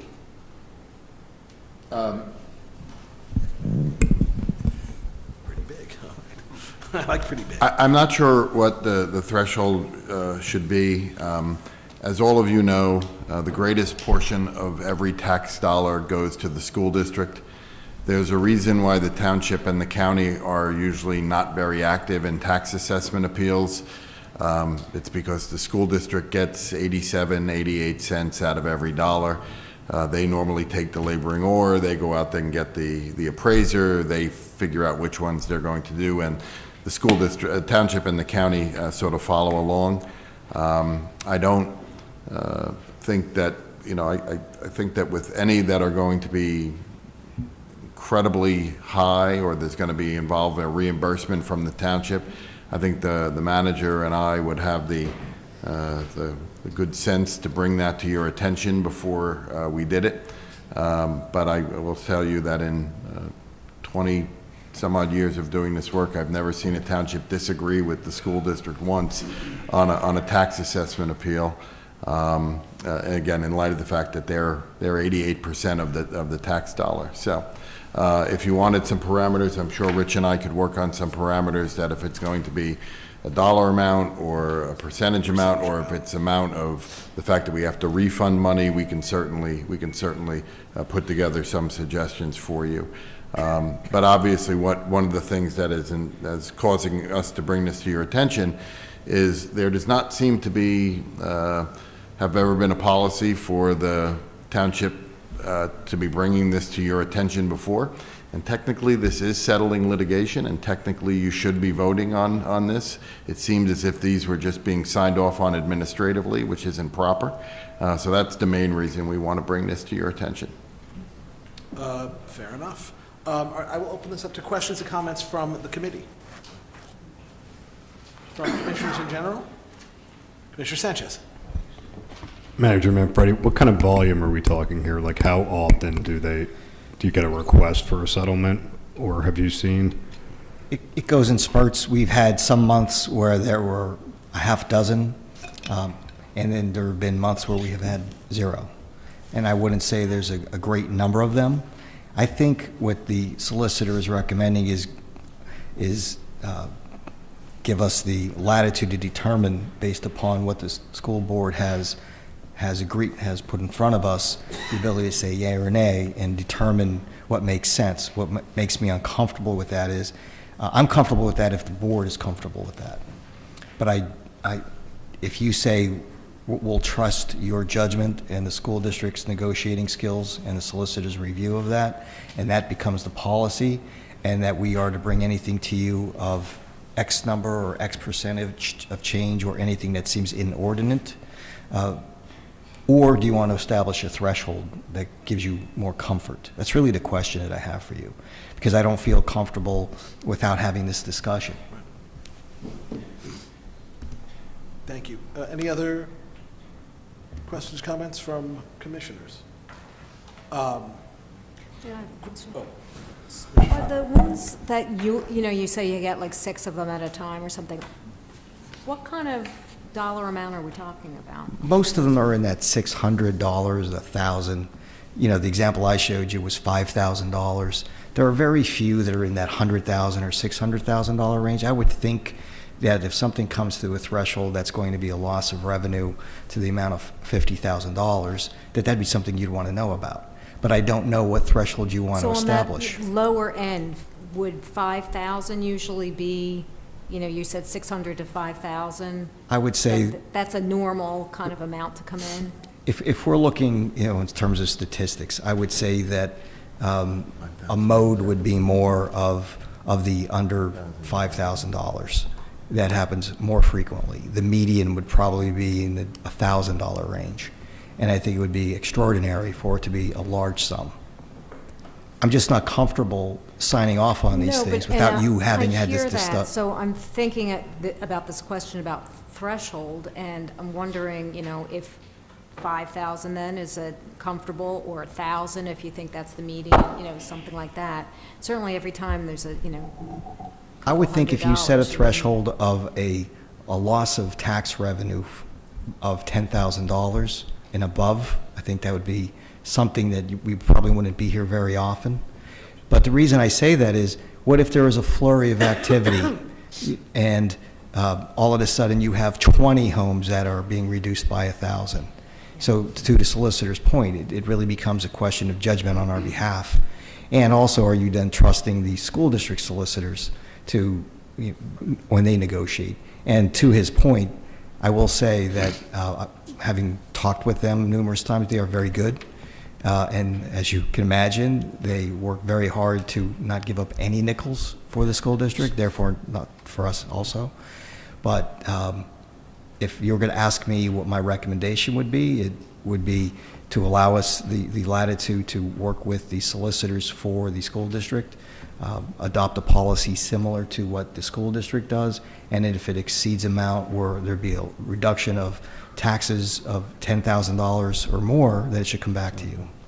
and that could be either in a lump or a number of them together, coming to 10,000. Correct. If there's it would be hard to bundle them together, but if we see where that's starting to happen, yes. And just to give the commissioners a sense of the order of magnitude of what we're talking about, I have a recent email from counsel for the school district, and we have a property that is market value is $728,000.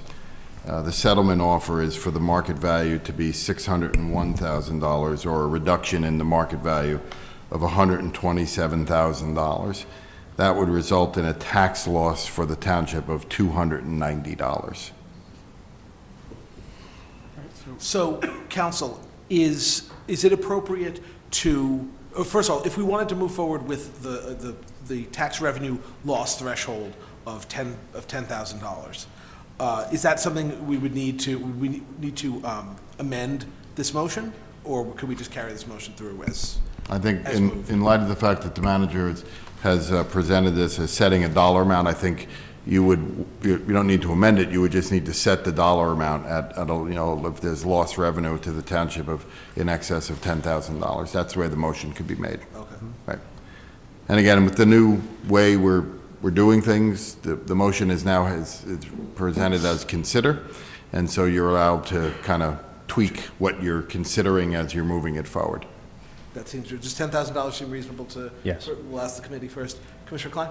So I have one comment.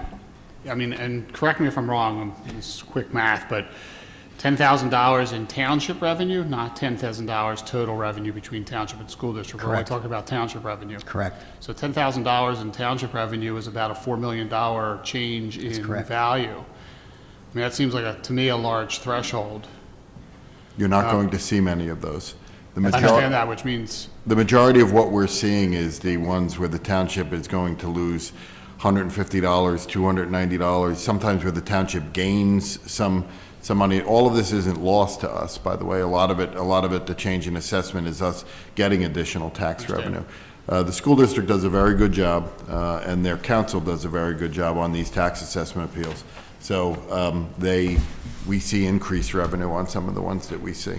Well, my point is, and I'm not concerned about micromanaging through those numbers of 300 to 400 to 1,000 or something like that, but to jump it all the way up to 10,000 and have an equivalent of about a $4 million assessment change seems to be, there's a large distance in there.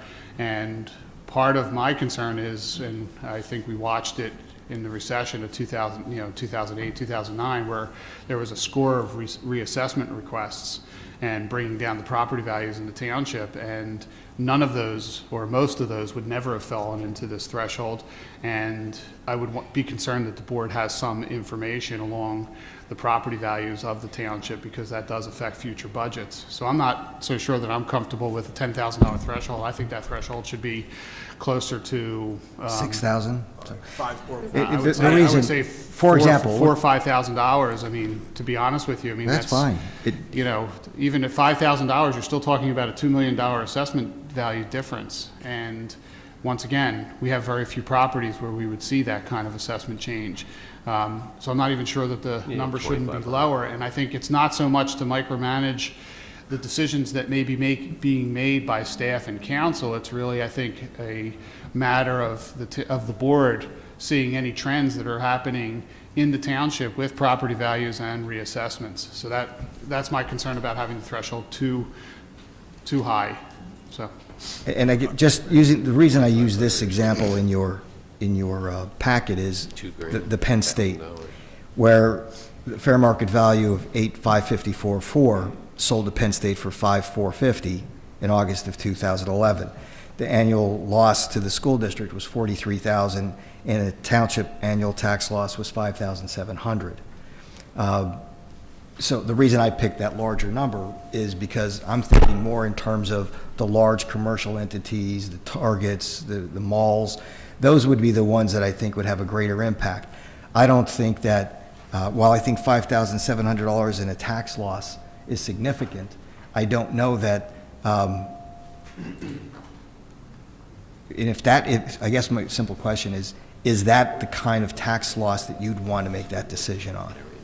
Well, here's the question. If it is, then set that threshold at 5,000. If we set, all right, hypothetically, if we were to set the threshold at 2,500, which would correspond to a $1 million reduction in assessment value, and that proves to be a hindrance after a while, we can always reestablish the policy, just adjust the threshold. Let me tell you the reason why I set it also at 10. Not so much because of the authority. I mean, I think most reasonable people doing what we do, Right. It's the timing. There are often times that the school district is negotiating a settlement, and if it's once a month and there's a month, it might be a timing issue that they want to resolve this sooner, and then we have to wait. So I guess I would prefer to leave those higher issues that are larger dollars, but if they need something sooner, if they need an answer from us more quickly, and it's something like Penn State, that we could act more quickly. It's really working in conjunction with the school district. Commissioner Vahey. I think part of the concern is not knowing about what's going on. If we then give you the authority, perhaps there could be some report given to the board on a monthly basis or bi-monthly basis, just showing how many assessments have been. You're going to be starting to receive, beginning next month, a series of monthly reports on a variety of things that you haven't received yet. So to add that, and once we start with your Dropbox, we can weekly, anytime we get those reports from the school district, put them in your Dropbox. You can look at them at your leisure. Thank you. Members of the committee, what are you thinking as far as a threshold? I'd say 5,000 is fine. 5? Meeting in the middle, 5. With 5. Commissioner Myers? 5 is fine. How about we move forward with a threshold of 5 and we'll... Whatever you're comfortable with, I'm comfortable with. We'll assess. And obviously, as we start receiving these reports, we'll see if this becomes a hassle timing-wise. We can always talk about it again. Exactly. Yeah. All right, so... The key here is granting us the authority to do so. The threshold is really the secondary piece. Understood. So we're gonna put forward the motion as discussed. Now we will open that up, since before we vote, we're gonna open that up to resident comments. Make a motion. Oh, my. Do I have to make the motion again? I made a motion, right? Do I have to? Make it or you can- I made it. It was moved and seconded. I'm very organized, as you well know. Laura Lehman, 1431 Bryant Lane. So I am approving what you're suggesting here. The question that I have is that residents need more information on this, so I'm glad that the commissioners are going to get this information where it wasn't coming here before the board before. So we had one that I was following the lawsuit of. I'm not sure how that lawsuit was resolved. The one that I was following, you might be surprised, was the Colonnade, who requested an assessment appeal.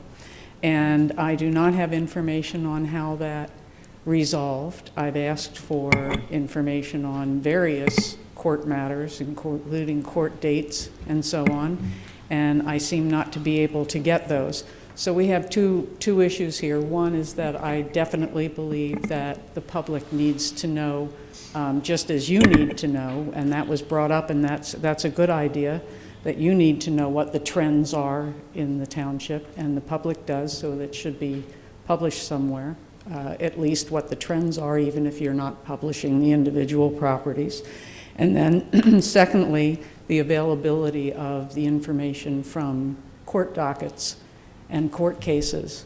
I might even want to go to a Colonnade court case and listen to it, but I seem to be having an incredible amount of difficulty finding out when the court dates are and when I can go.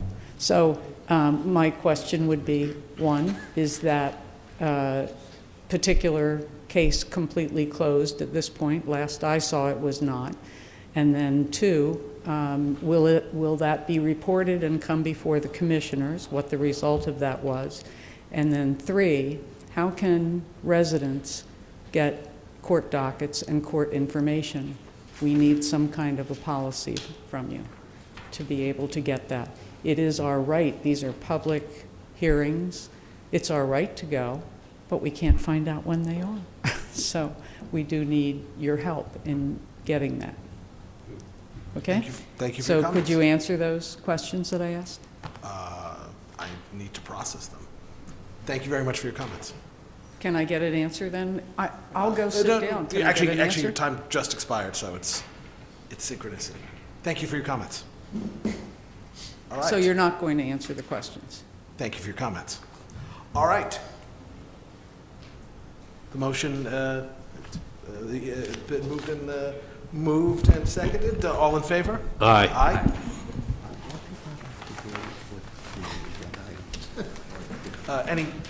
Any words you want to chime in, council? Okay. All right, well, that concludes our formal agenda. Now we will entertain any public comment as to the purview of the Public Affairs Committee. Public comment.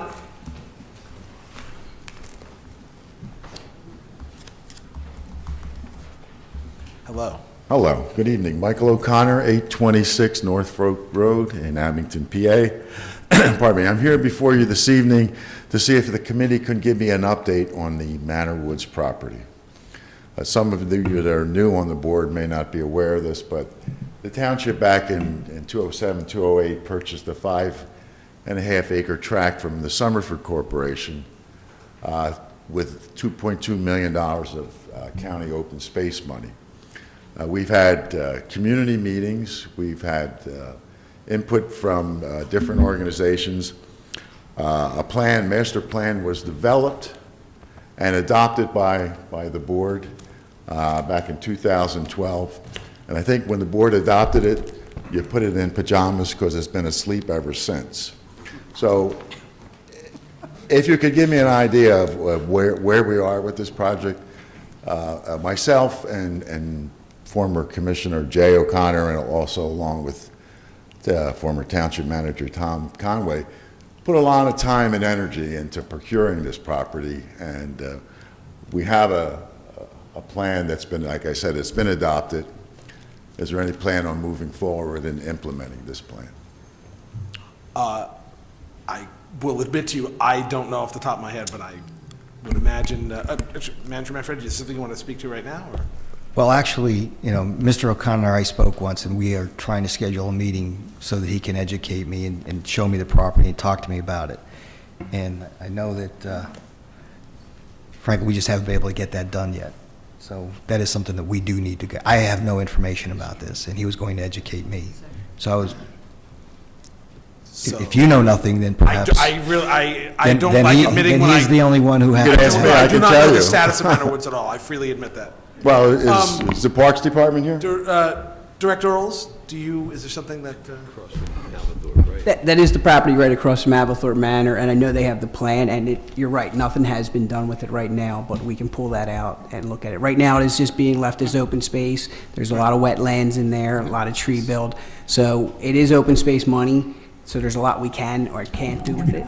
Well, we've gone through all that, what can be done, and the county did come down and mark trees that they wish to remain. It's all done. Right.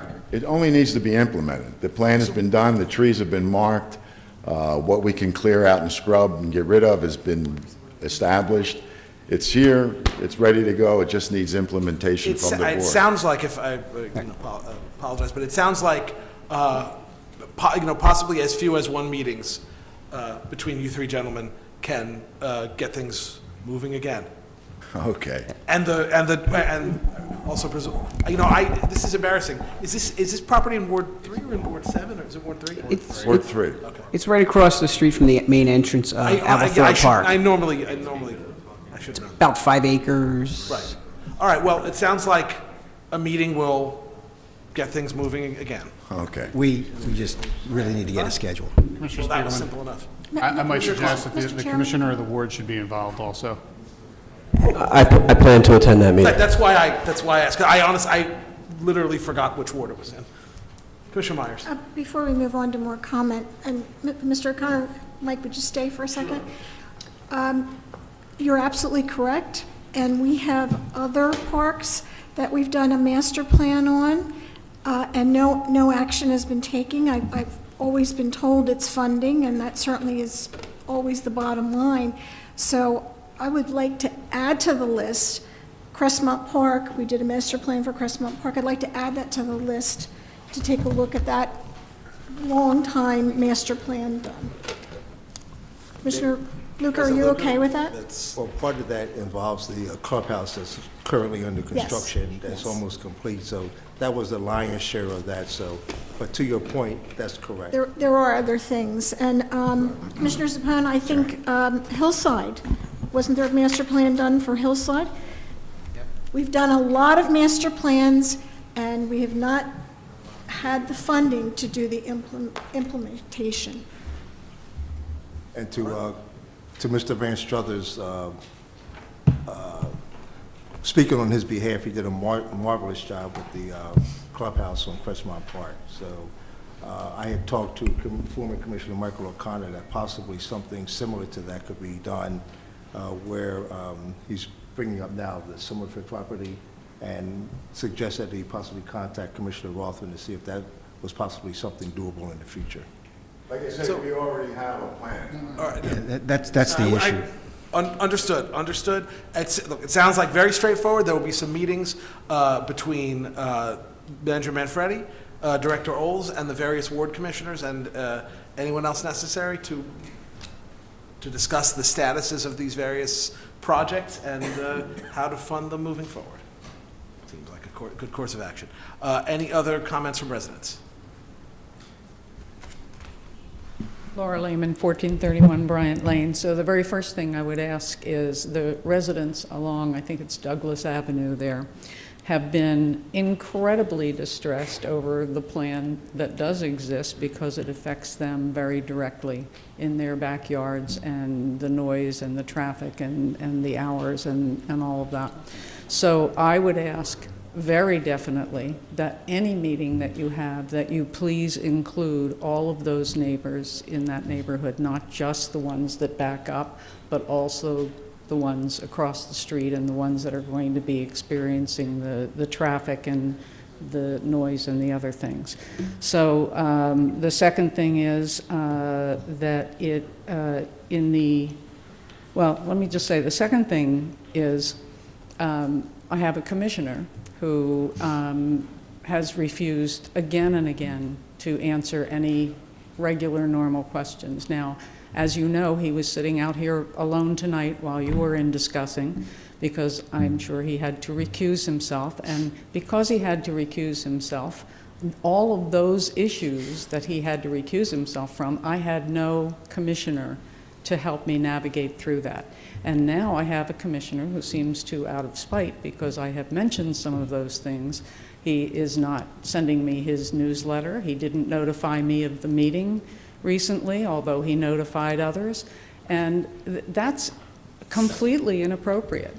If that happens to a resident and they are excommunicated from their government in that fashion, number one, there should be some policy for what the commissioner should do. And then number two, there definitely should be a replacement in some sense. So I have sent Mr. Manfredi and Commissioner Luker the questions that I have, but I'm not getting answers from either of them either.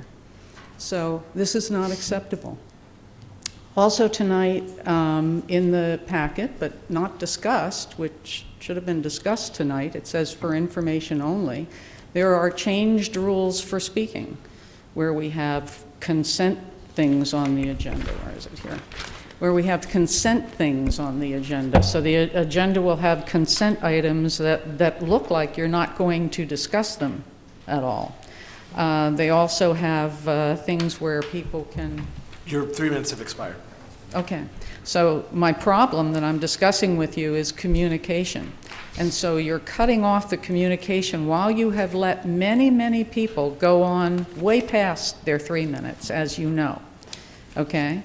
And so this is what I'm talking about. Different rules for different people. No, your 3 minutes have expired. Yeah, but you don't enforce that with everybody, do you? Yes, I do. Want me to get some tapes out and show you? You can do whatever you want Okay, with 'cause tapes. some Your 3 people- minutes have expired. Some people have gone on for Please a be half an hour. seated. Your 3 minutes have expired. Yes, thank you.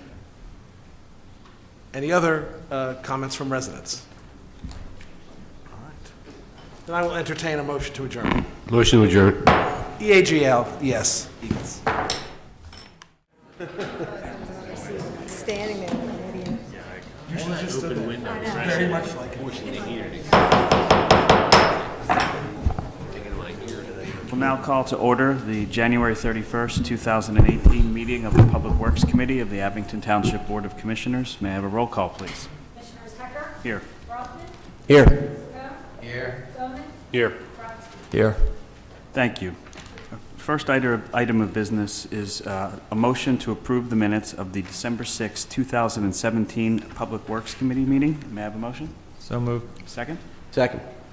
Are there any additions or corrections to those minutes? Hearing none, all those in favor? Aye. Thank you.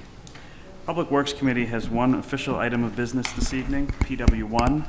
We are considering resolution number 18-012, authorizing and directing the township manager to execute agreements between Abington Township and PennDOT to facilitate obtaining the CMAQ grant, and I so move. Second. Are there comments or questions from members of the committee? No. This seemed pretty straightforward. Question? Commissioner What is the match? Yeah, that's a good question. That was not in there. My understanding was there was no match. It says there is. Um, But we had, It says there's a match, but it doesn't That say was what not the my match is. understanding.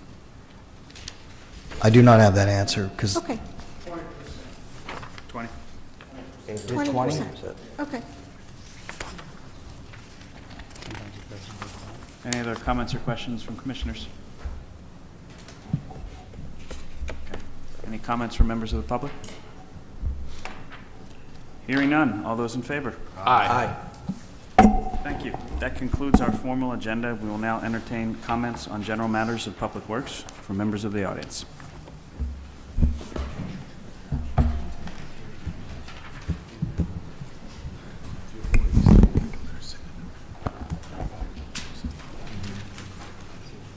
Laura Lehman, 1431 Bryant Lane. I'm not sure, I didn't see you, I don't think, the other night. Were you at the developers meeting on Monday night? So there were many issues, if you look at this project for Public Works, that are of great concern, and the stormwater management is a huge one. So I assume you're probably going to view the video from that meeting, but in particular, please view the section of the video talking about stormwater and the stormwater runoff. And at Rydell Park, apparently they are getting close to flooding. We did have the wisdom to put a giant building over top of a stream in an area that we know already has wetlands and things that were already abused. We abused them further. Now we're going up the hill to the YMCA, and we're going to abuse them further, while they're already being abused further by Baderwood and Rydell Waters. So, we have runoff where, again, 8 houses on a steep slope area now is 246, I think, units. And we have Rydell Waters, which was, I think, 11, I don't know, might have been a few more. Originally it was 45, and I'm not sure what that section was, and that's 100 and some units. So the amount of runoff and the places where it needs to go, and I know everybody thinks they're catching it in the tanks, and talk to the people that have the tanks and were promised that they would work, and they're not working. So I'd like you please to make sure that is taken care of. The next question I have is that we have, do we have a building code official currently? We have a building code official. Yeah. Is Yes, it a we do. third-party firm currently? Feel free, Mr. It is. Yes. And can I have the name of that firm? Sure. Be happy to.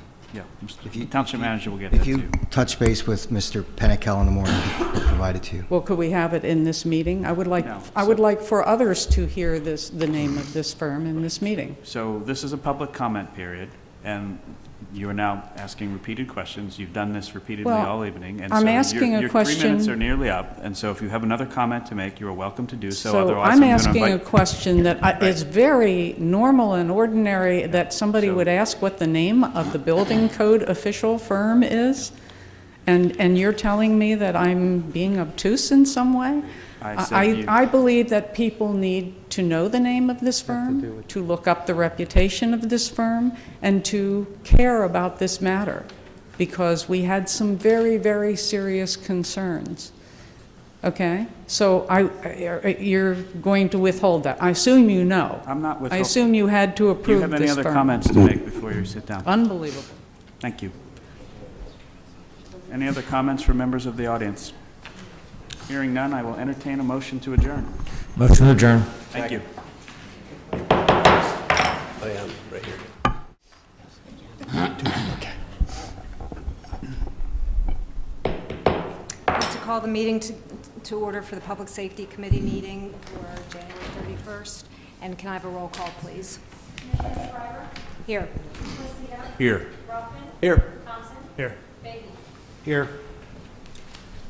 And now we'll have a motion to approve the minutes of the December 6, 2017 Public Safety Committee meeting, and I so move. Second. It's been moved and seconded. Any corrections or additions to the minutes? Hearing none, all those in favor? Aye. And we now have minutes.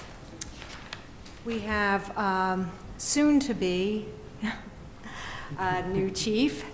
We said goodbye tonight to our soon-to-be former chief. I don't know how to put that exactly, John Livingood. And now for your first official public safety announcement. And Thank you, you Commissioner. ready? I'm going to do exactly what I know Chief Livingood would want me to do. He would want me to emphasize an outstanding arrest that was made back in June of 17 on an opioid overdose case, which was investigated by our SIU detective, Rick Peagley. Did an outstanding job. He was able to trace the fentanyl back to a suspect, and that suspect pled guilty on Monday.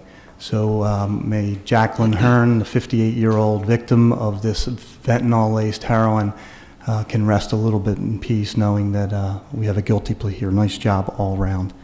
Along with that, Commissioner and other members of the board, you may have seen a press release related to Abington Police assisting in recovery. This is something that Chief Livingood, I know Commissioner Schreiber, and others, Sergeant Gillespie worked on. This is for Abington residents who are suffering from addiction. We know that, a terrible number of people and families are suffering from addiction and dying every day. This is 24 hours a day, 7 days a week. Somebody suffering from addiction with a family member can come into Abington Police Department. Sergeant Gillespie made arrangements with a number of treatment facilities and treatment professionals that would link these people up with the treatment professional. There would be no charges if there were any paraphernalia or other things found on these people, but it's just another way where we want to reach out to the community, and I know that Commissioner DiPlacido and his wife with the blessing bags and many of you have been active in helping out with that. One other thing, I'll try to stay within 3 minutes on all these, if I can. Locks for Life. This came about, I know Chief Livingood, I think, was working with Commissioner Klein. We oftentimes respond to a call for service, a medical, or somebody with special needs who cannot get to the door, and we oftentimes will have to make entry, damage the property. But this Lock for Life would be a program that would be available through our Community Policing Division. Sergeant Gillespie would be the contact, where you provide sort of a lock that you would have on a real estate lock, and the code would be given to fire, EMS, and police. So it will allow us to have access to the key and make entry. So another very good project that was a combination of support from the commissioners and work of our Community Policing Division. And finally, I just want to congratulate 3 of our officers, Officer Adrian McMenamin, Officer Jordan Jones, and Officer Mike Jones. They spent 2 weeks up in New York at their DARE certification training. A lot of work was done during these 2 weeks to certify them for both elementary and junior high school DARE education. And that is my report. Thank you. I have 1 or 2 questions or comments for you, and then maybe some other people in the committee. The Locks for Life, when does that actually start? Is it already? It started now. It has not been on our website yet, but I know Sergeant Gillespie in our Community Policing Division, if you were to contact him, we have a number of them in stock now, and he will coordinate that. So we'll have an announcement. We'll get those pamphlets, and we'll have an announcement made about that? That's correct, yes. You're back up there shaking their heads. Okay. So, and then well, I want to thank Sergeant Gillespie for bringing APAIR. And I just want to point out, in case people didn't see it, the press release. Hopefully everybody did get the brochure, but the press release is also available on the website, the township website. So if anybody wants that for newsletters or whatever, it is out there. So, any questions from the committee first? Commissioner Vahey first. This is not a question, it's more of a comment. On Friday, the police department hosted myself, Commissioners Brodsky and Thompson, for an orientation of sorts. And I want to say thank you, first off, but I just want to express how excited I am about the new leadership in the department. The township has been well served by the police for many, many years, and the new faces coming in are just very reassuring, and I look forward to working with all of you over the next 4 years. Thank you, Commissioner. On behalf of the men and women of Abington Police Department, thank you. Commissioner DiPlacido. Thank you, Commissioner Schreiber. I got an opportunity to thank Sergeant Gillespie for this APAIR program. Read through the brochure. It's a little overdue.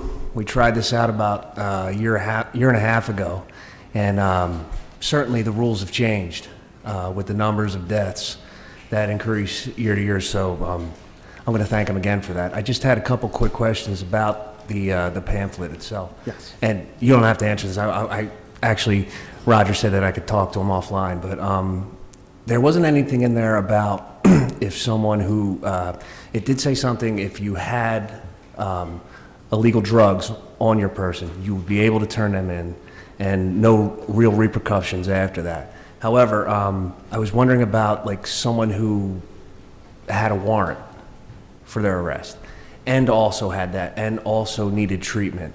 So again, no need to answer now. I'll get that one later. But again, a good program. Thank Roger for me again, and I'll thank him personally later. I will. Thank you, Commissioner. Commissioner Klein? Yeah. I wanted to give credit where credit's due. Locks for Life program was introduced to me by Commissioner Adam Zucker, or Supervisor Adam Zucker, up in Whitpain Township, who had Whitpain had implemented this program. I'm good friends with Adam Zucker, and his parents live in my ward, and they were asking about it, and he sent me the information, and the police department jumped on it right away, had some conversations, and got it. So I appreciate the implementation. I only brought it to them, but it wasn't our idea. It stemmed from conversations in Whitpain Township and Adam Zucker. So I want to thank them and and I'm excited to get that information out there. Yes, all right, thank It you. was sort of primarily for seniors, but it's also, am I right? Special needs, disabled, it's for all interested parties, but the seniors is where we most often would use that or So run I into just this. wanted to point out, in case nobody thought of this, if somebody is temporarily, if they have an illness, or they can also be eligible for this, and it's not Absolutely, just- very yeah. flexible and very loose rules on this. Commissioner Spiegelman. Soon to be Chief Malloy. Thank you. Again, these both fantastic programs. I was just wondering if we could get those brochures for A-Pair and Locks for Life digitally would be great. I will work on that, Commissioner. Thanks kindly. Any other commissioner comments? Thank you very much. Thank you for your report. Okay, thank you. And I want to point out Rich Garrett's patiently been here for the evening, looking a little sleepy out there, but thank you for your report. Okay, great. Okay. So there's a reason to wait all this time. Okay. First of all, my apologies for not getting a hold of you ahead of the meeting, to let you know that I just want to give a little speech. I see some new faces up there, and I just want to explain who I am and why I'm here. My name is Rich Garrett. I'm the Assistant Chief with Second Alarmers. I'm in my 37th year full-time with them. Probably about 8 years ago, our organization realized that we need to send some representation to the public safety meetings in our municipalities. We cover 7 municipalities. So I chose Abington because I'm a 55-year resident of this township. I grew up in Ward 11 on Wayne Avenue. My parents still reside there. I now live in Ward 15. I've been married for 33 years. I married my girlfriend from Philadelphia, brought her up to Abington Township. I'm a graduate of Abington High School. I'm glad to see that they're making some new renovations. I was in South Campus at the time, and my kids graduated from Abington High School, and I'm an Eagle Scout with Roslyn Boy Scout Troop 211. Every month, I send a report to both the Fire Marshal's office and to Commissioner Schreiber of our what we do for the month. They also send an end-of-year report. I don't know if you guys get that in your packet or not. If you have any questions of me, feel free to ask. I have my contact phone number with Commissioner Schreiber, and thank you. Thank you for introducing yourself. Commissioner Schreiber. Yes. I did have one request of Mr. Garrett.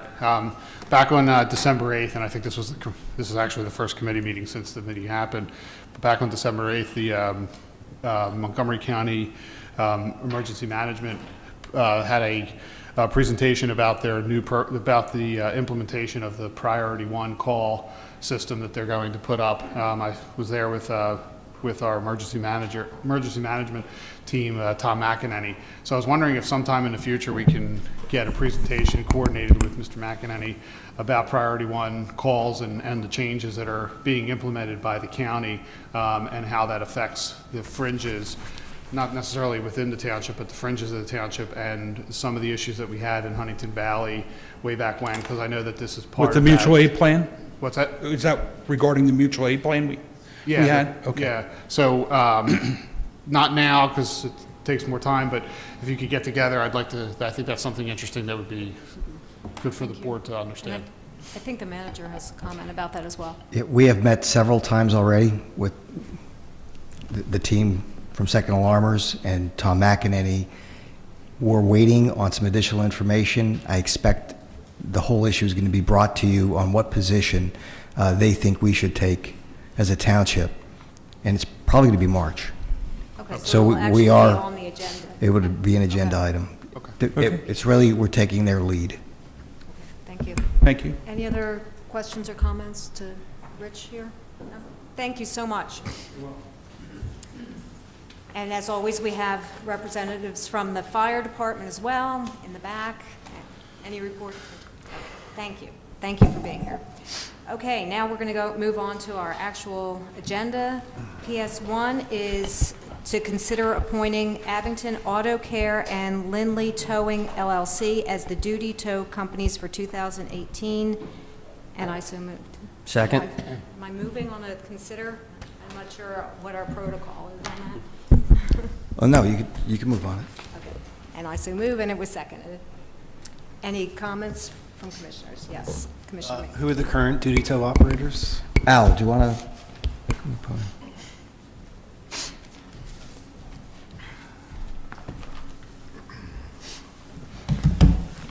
Evening, Commissioners. The current duty tow actually is Abington Auto Care, and it was Brad's Auto Body, who was located on Mount Carmel Avenue. Over the past couple of months, he has subcontracted out because he pretty much got out of the business. So we sat down with a committee, and we're supposed to pick 2 tows for our duty tows per year. And after going over several applications, Abington Auto Care and Lindley Towing were the 2 tow companies that we recommend. Thank you. How many applicants did we have? For duty tows themselves, there was 2. There was a total of 5 applicants altogether, but they also included tow companies that tow out of private lots within the township. Per our ordinance, are also required to be approved and have a license. Thank you. Any other commissioner comments? Staff, audience? Hearing none, all those in favor? Aye. Any opposed? Motion carries. Thank you. And you might want to stay there just in case, because the next one's yours too, I think. I need the exercise. I could walk back up. Just in case. Okay, so PS2 is to consider adopting ordinance number 2152, amending Chapter 156 Vehicles and Traffic, Article 2 Traffic Regulations, Section 11.3, and right turn only, and Section 14 stop intersections, and I so move. Second. It's been moved and seconded. Any comments or questions from commissioners? Commissioner Spiegelman, I know you. I will. I'll try to keep this brief. These are all much needed and most welcome safety upgrades throughout Ward 11. Sites of a lot of accidents and a lot of other difficulties. So I want to thank Manager Manfredi and our police department and actually also some folks from PennDOT. And in particular, Commissioner Sanchez for all of his help in making these happen. Just a quick question for the benefit of folks who are watching. I think this is a question for Officer Freed.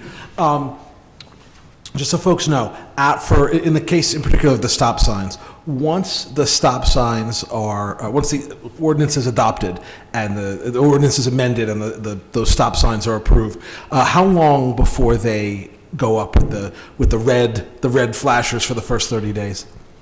However long it takes the process with Public Works to go through. They have to call an outside contractor to come in and mark any utility lines that may be in the path of where they're going to put the signs, and then once that's taken care of, whatever their time schedule is, they get put in. Excellent.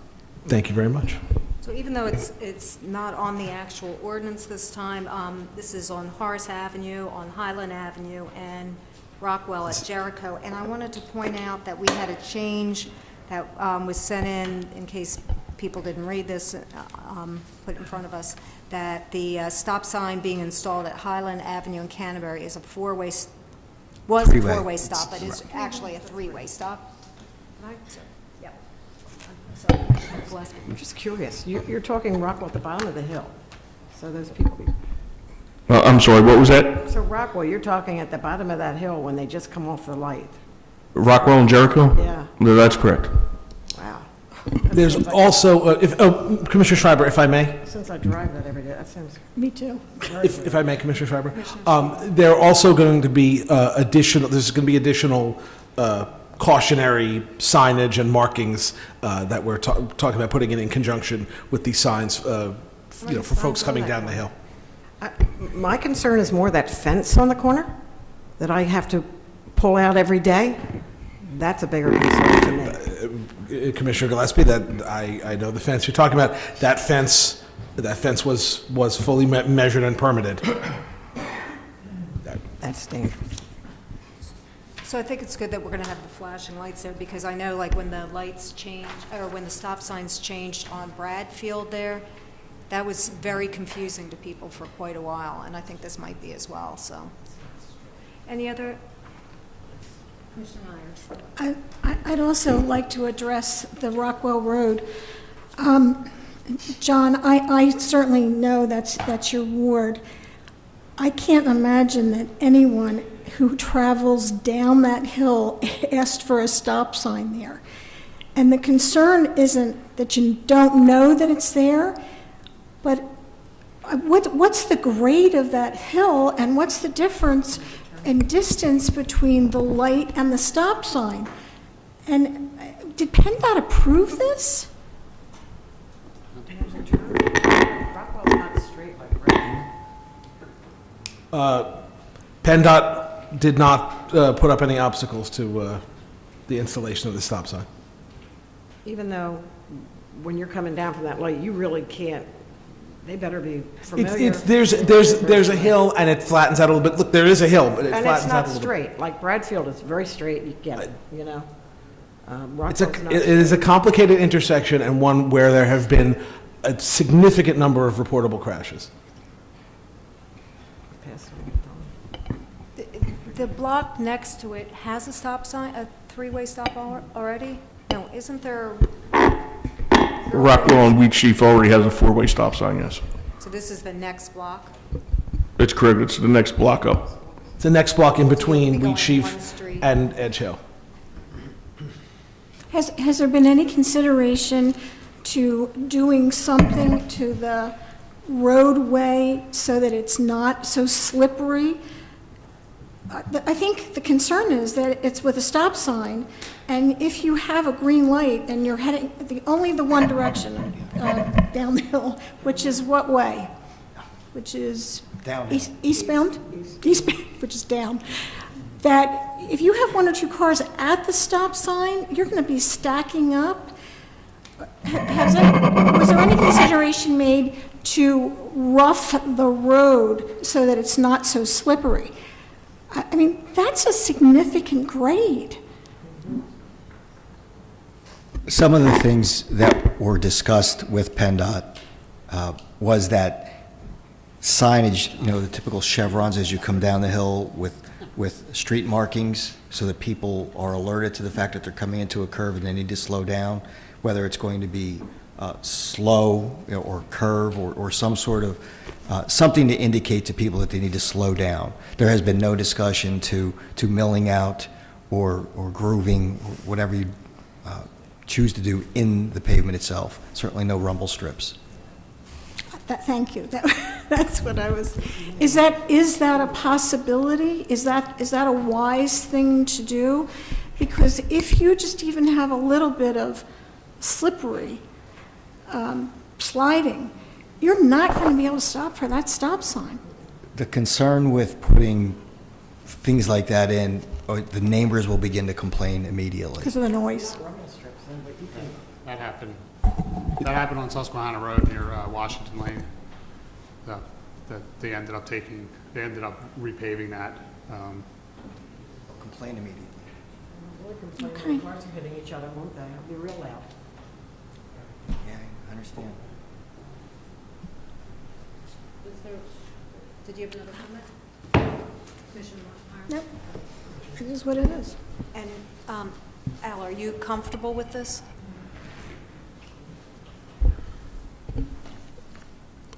Yes.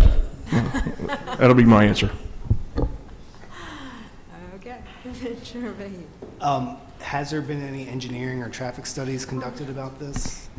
Engineering has looked at it. Traffic engineer has looked at it. There's been not a study done. Okay. Both PennDOT and the township's traffic engineer have looked at both of these and determined that these measures are warranted. Okay. Have there been accidents there before? What prompted the stop sign going up? There have been significant accidents. Back in the fall, I mean, it's a little bit of exaggeration, but it felt like every other Friday morning there was another accident there, and some very significant ones. They're all reportable crashes with significant damage to vehicles and even some folks requiring. I know what you're doing. I understand what you're doing, and you're trying to fix the problem.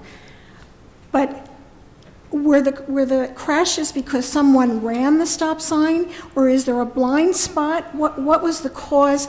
Because we all know that if you run a stop sign, the chances are you're going to get hit or hit somebody. That causes an accident. But the concern here is that grade of that road. And this is not, I travel it every day, sometimes twice a day. Well, not every day, 5 days a week, Monday through Friday. And maybe the tactic here is to put the stop sign in and people won't travel it anymore, and that may work. Honestly, Commissioner Myers, there have been discussions in the past about the idea of making a segment one way and making a segment of Rockwell one way, and that was a non-starter for numerous reasons. Do we know what caused the accidents, though? Restricted visibility or something? I mean, it's a very complicated intersection. It's downhill, and there's a curve. There's a blind curve. Fence. There is a fence that you have to pull out a little bit just to even see past it. And we're sure the stop sign's the right approach. And that was one of the reasons, the sight triangle and visibility was one of the reasons that they thought it was appropriate to stop sign it. The fence was permitted and measured repeatedly. There's nothing that can be done about the fence. The fence was entirely permitted. To me, just common sense, it just seems dangerous to have that there, actually. That's just me. That's just my feeling. Mr. Vahey. So when engineering looked at this, did they, I mean, to me, my bottom line is, does the stop sign make the intersection less safe? Was there any, what are their factors and how did it come to their conclusion? I would have to ask them to put a memo together for you, because I really don't want to become a traffic engineer. But both PennDOT and the township traffic engineer looked at it and thought that what the commissioner, and I believe Al was kind of torn on it, to be honest, thought these were plausible ways to improve that intersection. In conjunction with, and I think the important thing here was, because we had talked about not putting stop signs there. We talked about just doing other things to alert people, try to slow them down. And when they looked at the sight triangle, they thought with the curve and coming downhill that would warrant the stop sign. That's layman's terms. Is there a study documenting all of that? Or? I don't believe they did a traffic study. I think they just reviewed the intersection and applied whatever standards a traffic agent would apply. And reviewed the accidents, if I might. Manager, you're using the word warrant. I understand that's a term of art in traffic in PennDOT. PennDOT said that it warranted a stop sign. I don't remember if PennDOT was okay with it and the traffic engineer said a stop sign was warranted. I don't know that there are enough accidents that met warrant. Okay. Well, then, I thought there had to be, excuse me, but I thought there had to be so many accidents in so many months or a year before a stop sign. That's only one standard. Oh. When we met with PennDOT, correct me if I'm wrong, but it definitely met at least one warrant standard based on the number of accidents over the span of time. One. I'm just totally, because I'd go there twice a day, 3 times a day. And so do I, and so does everyone in Highland Farms. And this has been an issue for a really long time. I respect and appreciate the fact that you drive through the intersection every day. The folks in my neighborhood not only drive through the intersection, they live there, and their kids walk to school there. Commissioner Spiegelman, how many requests have you had for the stop sign from your constituents? I would have to count, but many dozen. Like upwards over the course of the last, well, honestly, over the course of my entire commissionership, so 6 years and change, over 50. document that if you need me to. Commissioner Spiegelman, this is not, we all certainly understand being under pressure to do things by our constituents. That certainly understood. I had a very similar situation, and and you may go through this, I don't know, but it turned out the fix that was proposed ended up being worse than the original problem, and that may or may not happen. I hope this is not a problem. It's just the grade of that road that's concerning. Commissioner Myers, and Commissioner, I apologize for the back and forth. May I respond? Commissioner Myers, I do sincerely appreciate your concern and the perspective of your experience. I legitimately do. I mean, it's not a matter, and I think you know this, it's not a matter of pressure from my constituents, pressure from my neighbors.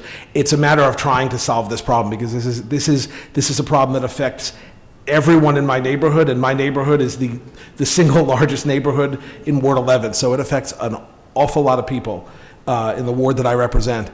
And I also hope that there are no side effects. I mean, this is not going to be done in a vacuum. We're certainly going to monitor. We're going to monitor. We're going to monitor what happens. We're going to give people plenty of warning. Obviously, there are going to be the red lights there. But this isn't just sort of some flailing Hail Mary pass, just acting for the sake of acting. I mean, we've been talking about this and looking at this and analyzing the data and deliberating for a long time. But doing nothing is absolutely not an option. So some of the people on the committee have requested that we see some of that data. So is that possible that we can take that one part out of this ordinance, pass the rest of it, and then pass it on because it's going to committee anyway? Or barring that, have all that information before the general board meeting? So. I'm not on the committee, so that's not my decision. I mean, I have an opinion, but I know it's not your decision, but I mean, I don't know if we can just pick that one piece out of this, or if it would be better to. Are you referring to the stop signs? So. What are you looking to take out? What measure? The one that we're discussing right now in Rockwell, from the other ones that are it's all in PS2. Well, there's the stop signs, and then there's the red flashers on the new stop signs. So if you don't put stop signs in, nothing is being done. So you'd be suggesting that we would not, we would just basically take all traffic out of Rockwell, take the Rockwell intersection out. The flashers on, no. That goes on to stop signs. That was just another, the point is if you're saying I just want to understand what you're asking. So are you asking to remove this from the draft ordinance? You want the accident report, what things do you want exactly? The accident reports, how many? Yeah, well, we can get whatever information we have, and certainly Al has the crash data or the number of accidents, and whatever information we can ask the traffic engineer to base it on, we can certainly provide that to you by next week. Yeah, can we just get a memo with kind of walking us through how he Sure. arrived at that decision and what his recommendation is? Mm-hmm. And the flashing beacon that goes on the stop sign, that's visible, right? I mean, that'll be above the fence. the flashing, the red flashers that go on brand new stop signs for the first 30 days are I know, they're way up on the top of the stop sign. unmistakable. I just want to make sure that they're not obscured or anything. They'll be obnoxious and blaring as they should be. But is there any other, besides the accident reports, is there something from PennDOT? There's nothing in writing from PennDOT? No. Okay, so that's the only thing that we can get. Is that what you guys are asking for? What? Yeah. No, not you. They Committee. We're not asking for it. Are you asking for it? So, should we pass it without recommendation, just pass it to Thursday night? That's perfectly fine. That's fine with you guys? Okay. So we're going to pass this on to Thursday without recommendation. Okay, so your motion is to just do that, to move this to the full board for consideration without recommendation? That is correct. Okay. Commissioner Schreiber, may I? Thank you. Manager Manfredi, is there a possibility of somehow separate, not tonight, but in advance of the full board meeting, separating these actions out perhaps into different items, because I would, it would be a shame if these other completely unrelated and also much-needed safety upgrades ended up getting torpedoed, because there's disagreement about this one particular one. You could, when you approve the authorization to advertise, just remove the third item, the improvements or the changes to Rockwell from that motion, and then you just don't include it in the advertisement. Thank you.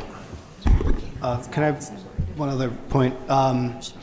The stop sign on Horace and Edge Hill, the executive summary describes the right turn only would be in both directions on Horace.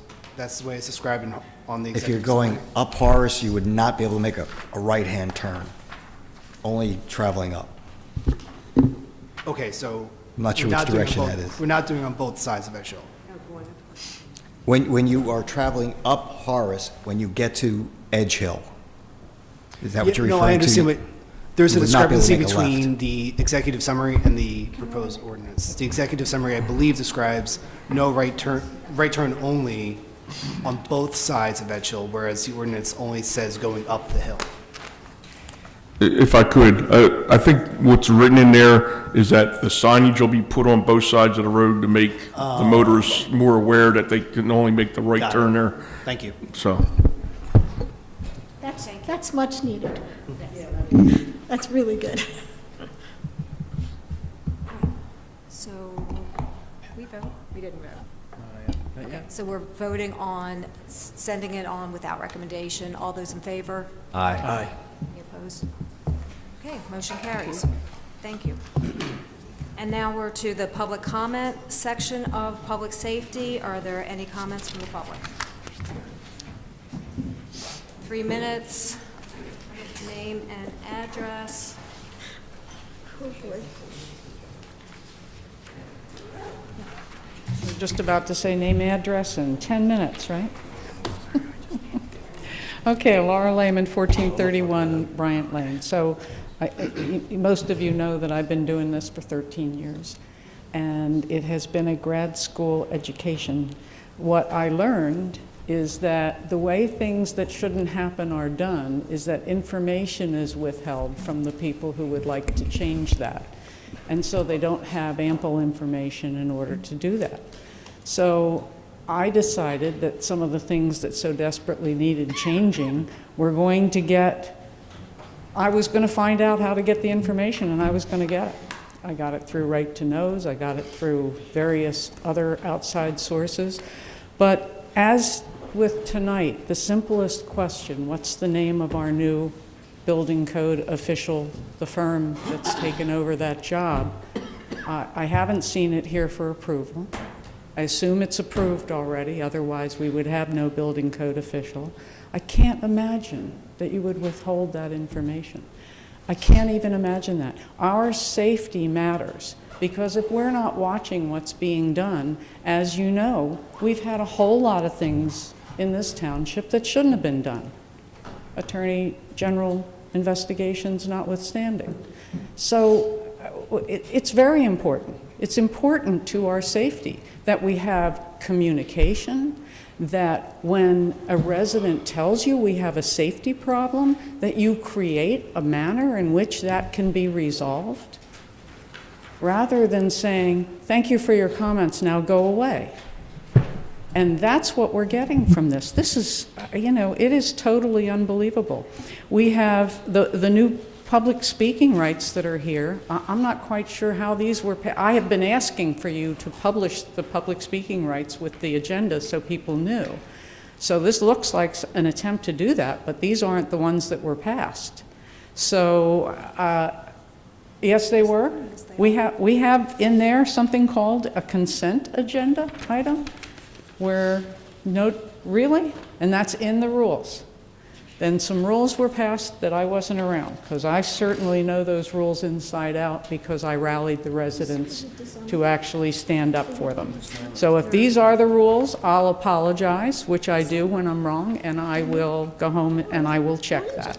Okay, thank you for your comments. So, yes, all right. So let me just also say, Your 3 minutes are up. it is Slayman. dangerous for me not to have a commissioner who will represent me. I Your asked 3 him minutes to are up. step down and you to Thank you for your remove comments. I him would for a ask you to sit position down. Your over 3 other minutes are up. people. Thank you. Any other comments from the audience?